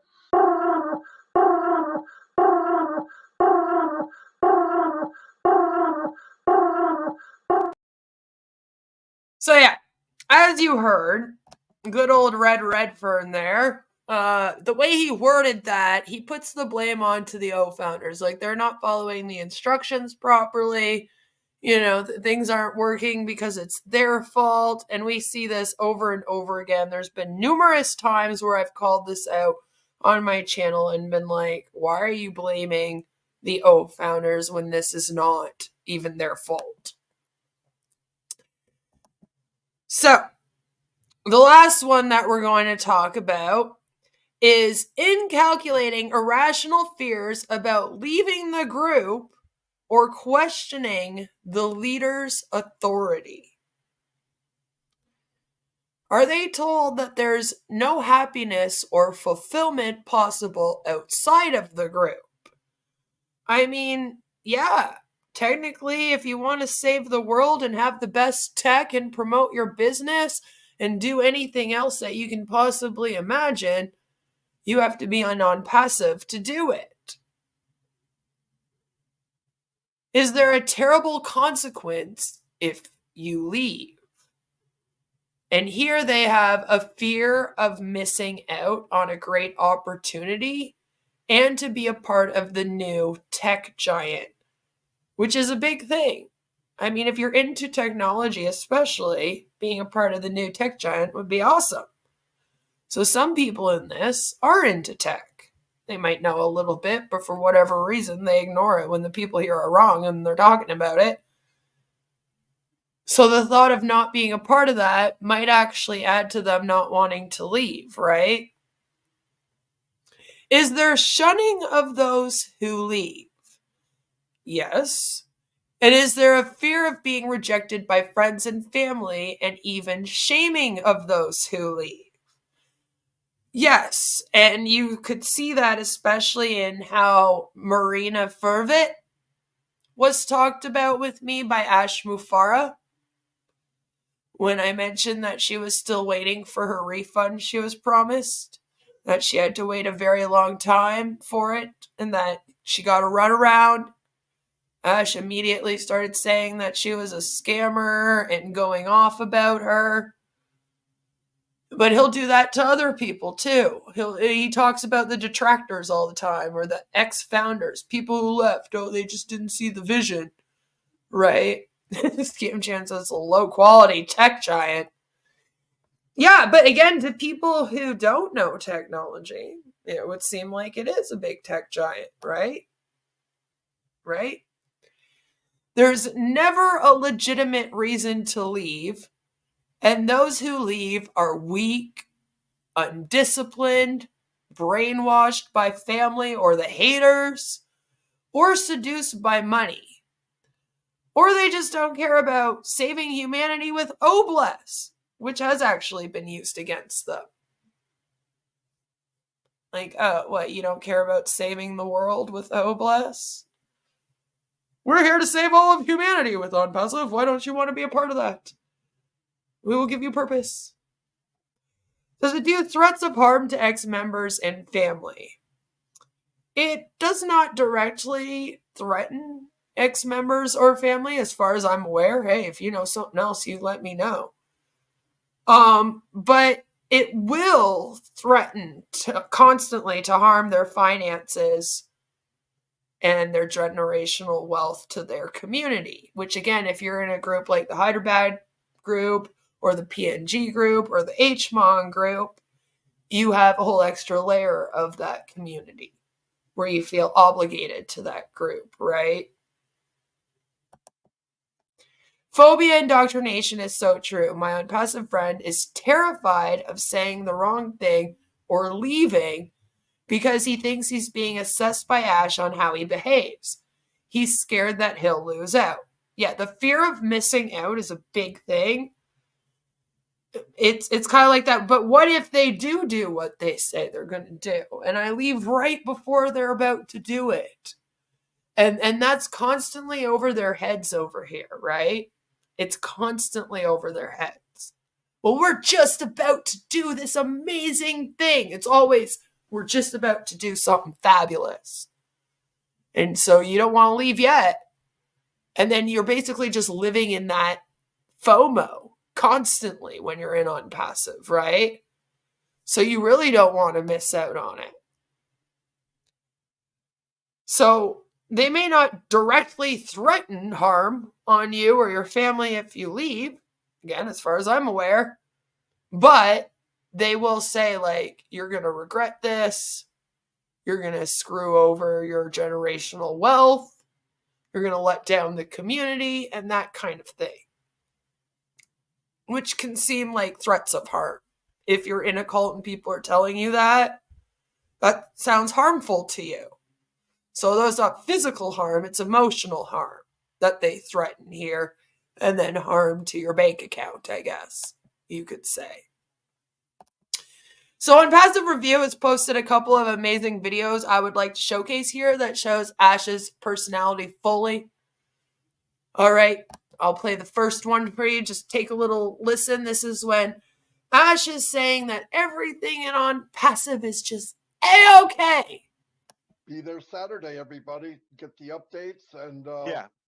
don't go past today. We're okay. Everything's okay. Everything's like No, Ash said. no, He's not no. here. We're Everything is killing not it. okay. It's better than okay. I It's am not living perfect. for okay. I don't wake up for okay. I don't operate. Nobody's motivated about okay. Okay is an insult to us. Everything is perfect. Everything is fantastic, outstanding, is remarkable, is above average. Whether they like it, they don't like it, I don't care. We're going to reshape the planet in such a way, whether it's me, whether it's Chris, some of us will do it. We just put the theory, we got the heart, we got the resources, we got the intelligence, we got the knowledge, we got the funding, all of it. It's a done deal. Okay? Regardless of somebody's opinion, doesn't have to become a reality. We did it. We did it. It's over. It's just the foundation for something that is going to continue to stack layer after layer of goodness until, the highest potential, the maximum impact of any, I would say, organization ever achieved. not because of the IT suite alone, because of more and more, and because the way we do it. It's just not transactional. There's a lot of love, there's a lot of respect, there's a lot of integrity and integration. The whole scope is just mind-boggling. I couldn't be prouder. I couldn't be more excited. In fact, like I said, we are going to contribute to another degree or two in the planet's climate heat, if that's a thing, okay? We're going to make it a hotter planet. Why? Because it's hot, and that's why I'm fired up. Thank you, Ash. Thanks everybody. Until So we're not see okay. you all Thursday. We No, agreed we're on not. that. No, no. We're not Oh, okay. yeah. We're perfect. We're good. We're the best. We are outstanding. And if you're not an unpassive, you're a loser. Bam! That's it. Bam! Big losers. Big losers. If you're not in ONPASSIVE, then you're a loser. FOMO, FOMO, FOMO. We are on a journey. Yep, we're on a journey. We're on a journey. Don't get off the train, because, you know, we were going to start making money at the stop after the stop that you were going to get off on. So just hold on. Hold on now. And one more just for the hell of it. Hello everyone. Myself Ash Mafare and welcome to O Digital Future YouTube channel. Priya Sathiyo, I have a very quick message for all founders. Myself Ash Mufare and welcome to all the founders of ONPASSIVE. Latest webinar updates. Hello everyone. Myself Ash Mafare and welcome to all O founders of ONPASSIVE. Dear friends, I have a very quick message for all the founders. Ash Mafara, October 18th to 23. It's a great time at ONPASSIVE. Up to this point in time, we have been on a trial run, but nothing is going to stop us now. We are at the tail end of the impact that the negative people have had on us. Based on the initial somewhat sketchy month of September, we can confidently say we are a unicorn company, and we could reach the $1 billion mark in less than 4 months. I remember our initial thoughts about the remarkable invention of ONPASSIVE. We considered outsourcing the work, but we soon realized that we needed to tackle it ourselves. We devised a phased plan with the goal of revealing life-changing inventions within 10 years. By the end of 2018, it became evident that we were on to something much bigger and faster than we initially thought. So while we still welcomed early adopters, we changed our approach, shifting from launching just the digital marketing platform to building an ecosystem. As we became more confident in our ability to achieve this, we pursued it wholeheartedly. Unfortunately, some initial adopters remained resistant to the switch. We allowed and provided the option for many to leave, if they aimed for something bigger. This led to negative feedback and responses, making it challenging to make people believe in the potential for real-world improvement and transformation. Consequently, some chose to leave. Our growth was unprecedented, resulting in the opening of numerous offices worldwide. It was a tough decision, either give people what they wanted immediately or stick to our dream. We chose to persevere and declared, do it or die. We continued to pursue our upgraded dream, knowing that challenges and attacks would still come our way. We were growing so rapidly that no matter how hard they attacked, we kept moving forward, astonishing everyone. Those attempting to hinder us didn't realize that they needed a more substantial strategy. By the time they understood, we were already soaring above the clouds, rendering their efforts futile. When I upgraded the dream, I proclaimed that we would own the internet, and that I would offer the script to any business or company. However, I guarantee they lacked the drive to uplift humanity. Their focus would be solely on profitability. Our vision is to remake the internet, reorganizing it to be more positive. The current internet is often perceived as negative and draining, and we aim to create a more unified internet with the consumer in mind. Our goal is to provide a single sign-on, an affordable lifestyle platform with a seamless user-friendly experience, and a wide range of products and services. We prioritize what's best for users, as we are internet users ourselves. We aim to empower people to thrive, emphasizing that this is for the people. We intend to complete the cycle by sharing revenue, and giving back as much as legally and financially possible, while retaining enough to sustain the company. We have in-house experts across multiple regions who are passionate about their work. Additionally, we will continue to pursue our own merchant bank payment processor, and full control over data and hosting, all in one place. If you follow this path, you can genuinely change the world, no exaggeration. We initially believed we could complete this transformation by September, but we were surprised by how fragile and corrupt the existing system was. We realized that significant changes were needed. So we shifted our long-term strategy. We now find ourselves in an organic, advantageous position. September 21st marked a significant achievement in our history. Although there have been a few hiccups, we are addressing them, and once that's done, it's game on. We have the means to untangle ourselves, and are heading towards the ultimate goal in the not-too-distant future. Gitex Convention. We are popular, likable, and unique. It keeps getting better. Companies and governments are very interested in the potential of ONPASSIVE. Each time the numbers surprise us, and this time is no exception. We understand why some view us as a threat. We encounter challenges due to poor founders and employees, as well as naysayers seeking to capitalize on traffic, and a few corrupted systems attempting to profit. However, we are almost through these nightmare challenges. Suffice it to say they are not thrilled about what we are doing. We are rattling their cages by offering better value, more features, and fairer pricing. Once this phase is complete, it's only the beginning for ONPASSIVE. This is where we start, and the money flows with minimal intervention. We have the workforce to make it happen. There are no shortcuts to success. I'm glad we chose the long-term approach, despite initial negativity. The skepticism will fade away, and we believe we have already weathered the worst. We have proven ourselves, and it's clear that we are a unicorn company from birth, possibly even a super unicorn. We are growing and have some exciting surprises in store. Our position couldn't be better. Once everyone is satisfied in using our products, and people are making money, the real fun begins and innovations will be rolling out requiring multiple layers of anticipation. I don't have much to say today, I simply wanted to recap our journey. We are thrilled at the speed with which all of this is happening. We are busier than ever. If it gets any busier, we'll just have to keep stretching our capacity. Thank you to all who share our bold vision. I am grateful and thankful for how far we've come. OConnect updates. 1. Full view will be available in OConnect for whiteboard and videos. 2. Lock room will be available for a private group. 3. Break time will be available for meetings. 4. Mutes everyone automatically for a specified period of time. 5. OES mobile app will be available anytime to be downloaded from your back office. Thank you to Janet Butler, Dan Street, Daryl Cook, and Peter Surer for your help with the notes. ONPASSIVE Technologies, a prominent global IT company, proudly announces its inaugural participation in GITEX Global, the world's largest technology event held in Dubai. ONPASSIVE is enthusiastic about engaging with industry leaders and technology enthusiasts to exchange ideas and explore the latest trends. The company is eager to foster collaborations that can push the boundaries of AI and technology, making GITEX a vital platform for networking, knowledge exchange, and innovation. ONPASSIVE is excited to become a part of the thriving GITEX community and contribute to the event's dynamic atmosphere. Commenting on that spectacular event, Mohammed Kamal, CEO of ONPASSIVE, expressed his happiness about participating in GITEX, saying, "We are looking forward to exceptional and distinguished participation in this year's GITEX exhibition by showcasing our technological products. We aim to impress the audience and visitors, including government and private entities, as well as all technology enthusiasts and decision makers, with unparalleled quality products." Mohammed Nazil, Chief Marketing Officer at ONPASSIVE, added, "We seek through our cutting-edge technologies and products to enhance and facilitate operations for small, medium, and large enterprises, develop marketing tools, manage customer relationships in the field of automation, digital transformation, communication channels, business process management, and business infrastructure tools, all supported by the latest advancements in technology and artificial intelligence. ONPASSIVE with AI-powered products. ONPASSIVE Technologies is leveraging AI to drive innovation, automation, and efficiency in various industries. AI impacts healthcare, education, and urban planning in societies, enhancing our quality of life. Moreover, AI is a pivotal player in geopolitics, influencing national strategies. Keeping in mind the importance of AI, ONPASSIVE has developed several AI-powered products to streamline business operations for many enterprises. ONPASSIVE Ecosystem. This is a new digital platform, and on this unique platform, users can register for access and digital solutions subscriptions through the SaaS business model. The primary mission of this tech ecosystem is to provide a wide range of AI products and solutions to transform global digital enterprises. The centralized ecosystem is designed to give users easy access to a diverse suite of intelligent solutions, which include free and premium products upon successful sign-up. I hope you like the information and you will be satisfied. Thanks. Please subscribe, like, and share with the ones you love. Thanks for watching our videos. जैसे जैसे AI आगे बढ़ रहा है, बहुत सारी नई कंपनियां प्रतिदिन सामने आ रही हैं। फीडबैक, जैसा कि मैंने कहा, ईमानदारी से कहें तो यह ऊपर नीचे होता रहता है। कुछ लोगों को हम जो कर रहे हैं वो सचमुच पसंद आता है, कुछ लोग वास्तव में ऐसा नहीं करते। It continues on in the different language. We just really wanted the part from Ash, but yeah, those are in existence. Because of the fact that ONPASSIVE has a charismatic leader, Ash Mufareh, who runs the company like an authoritarian regime, using the influence continuum, they hit from the middle to the far right on almost all of those. A lot of them very, very worrisome.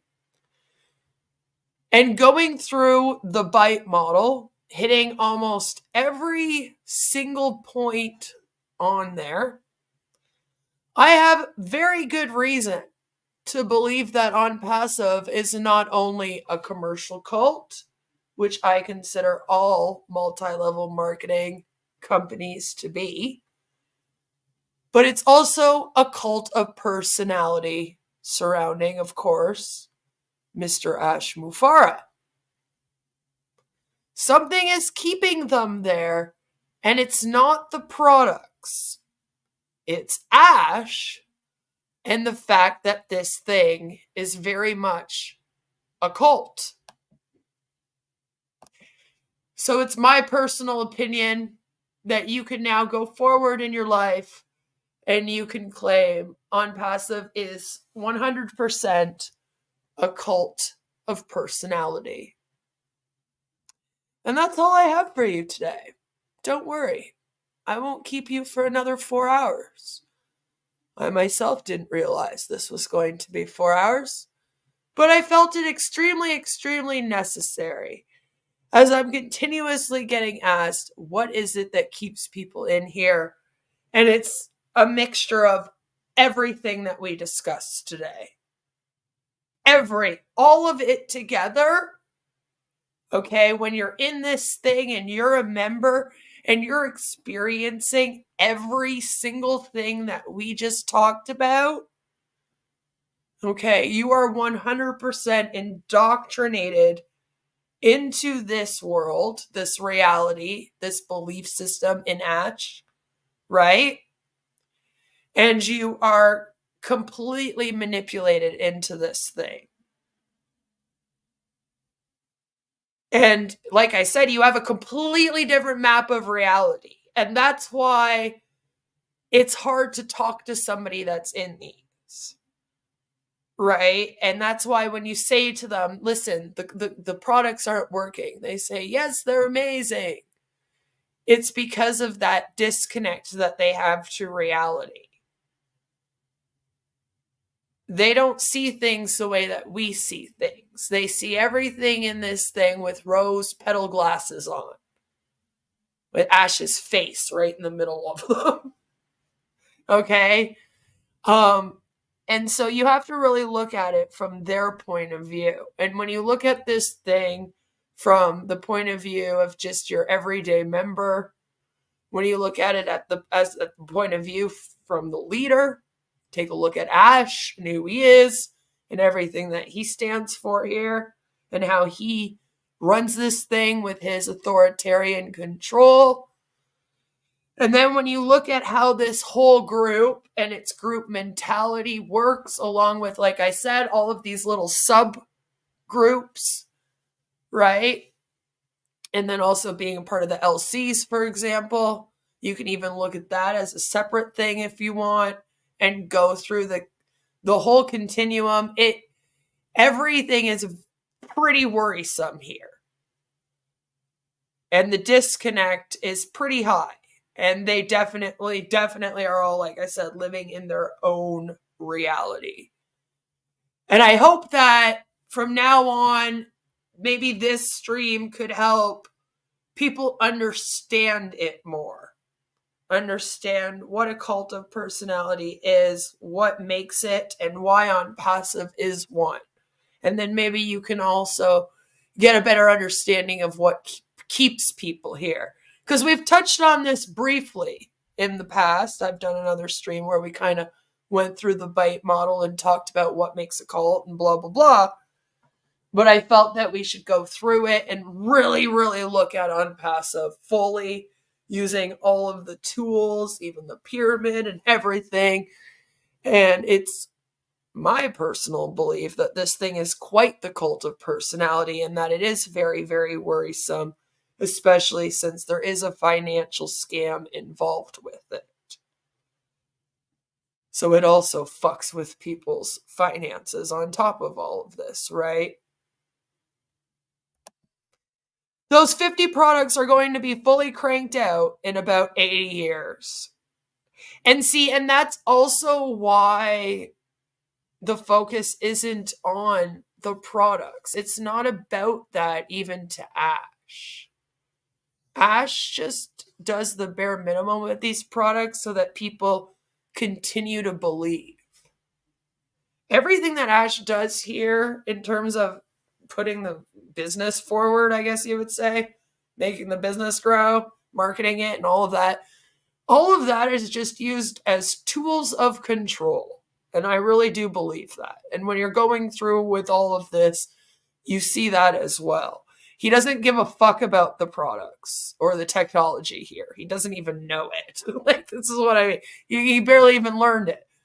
So he doesn't care. The products and the tech in this thing are just used to keep people holding on, and they're used as a tool for him to dangle something in front of their faces, right? But then also as a tool to every once in a while come through with something. If he just does the bare minimum, it kind of keeps this thing alive just enough. But for him, it's more about the control of a mass group of people that praise him as if he's a god. that are very, very vocal about that praise in him and his company, as if he's a god, shows it as much as possible, and that he holds control over that group of people, and that they're constantly promoting he and ONPASSIVE, which is really just him. He wants to be promoted. And he knows that if he just came out here as Ash, he was going to save the world without anything else to offer, might not work for everyone. So he needed something else to help hook them. And it also, like I said, helps him when he uses it as a tool to manipulate and keep people hanging on. And then every once in a while, he does do something that he says he's going to do.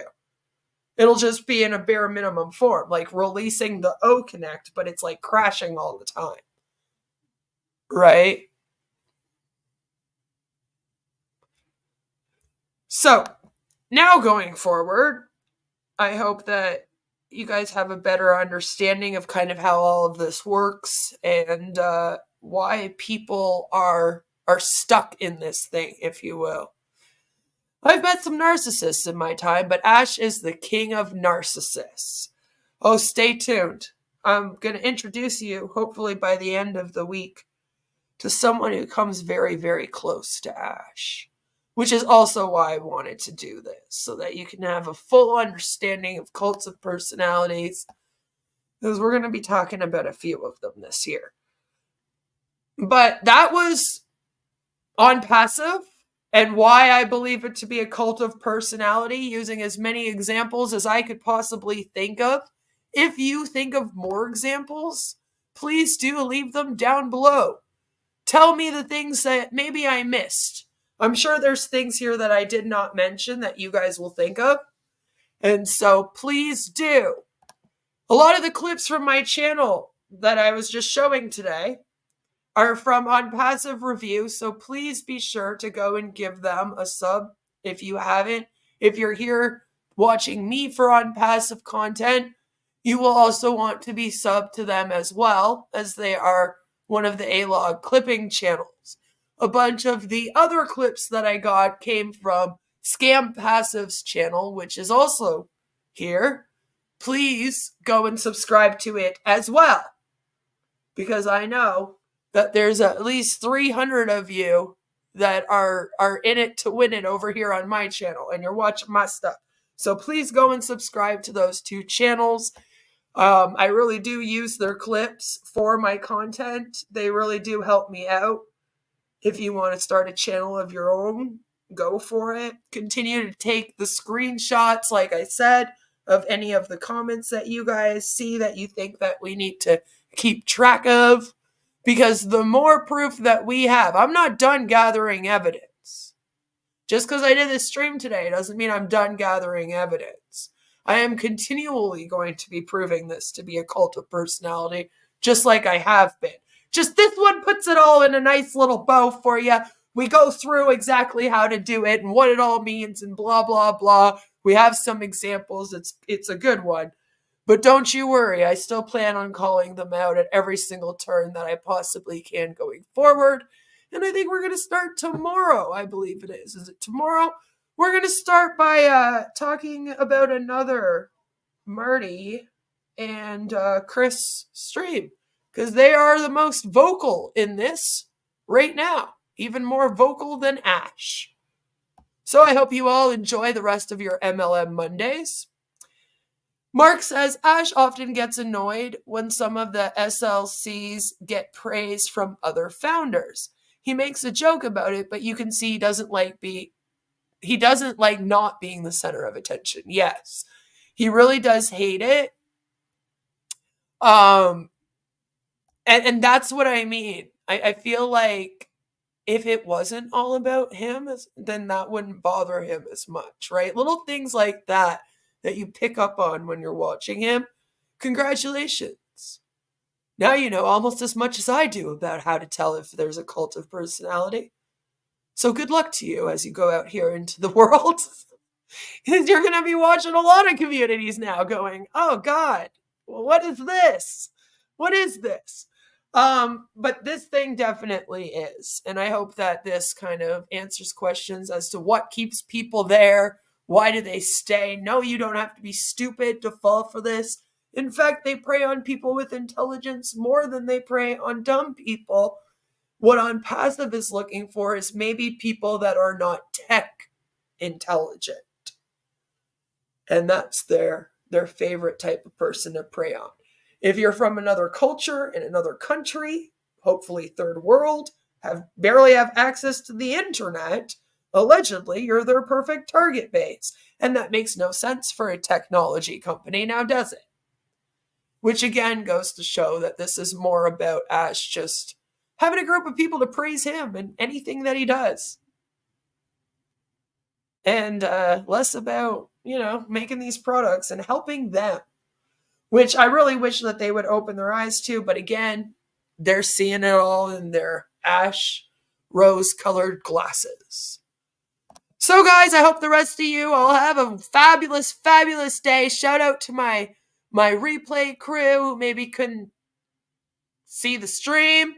If you came in late, please do go back to the beginning where I explain how I went through this and have been decided that this is a cult of personality. I used all of the tools, and going forward, we're going to continue to as we react to them and as new things come about. And who knows, maybe once a year we'll do a stream like this where we just go through all the yearly things that ONPASSIVE did that were super culty.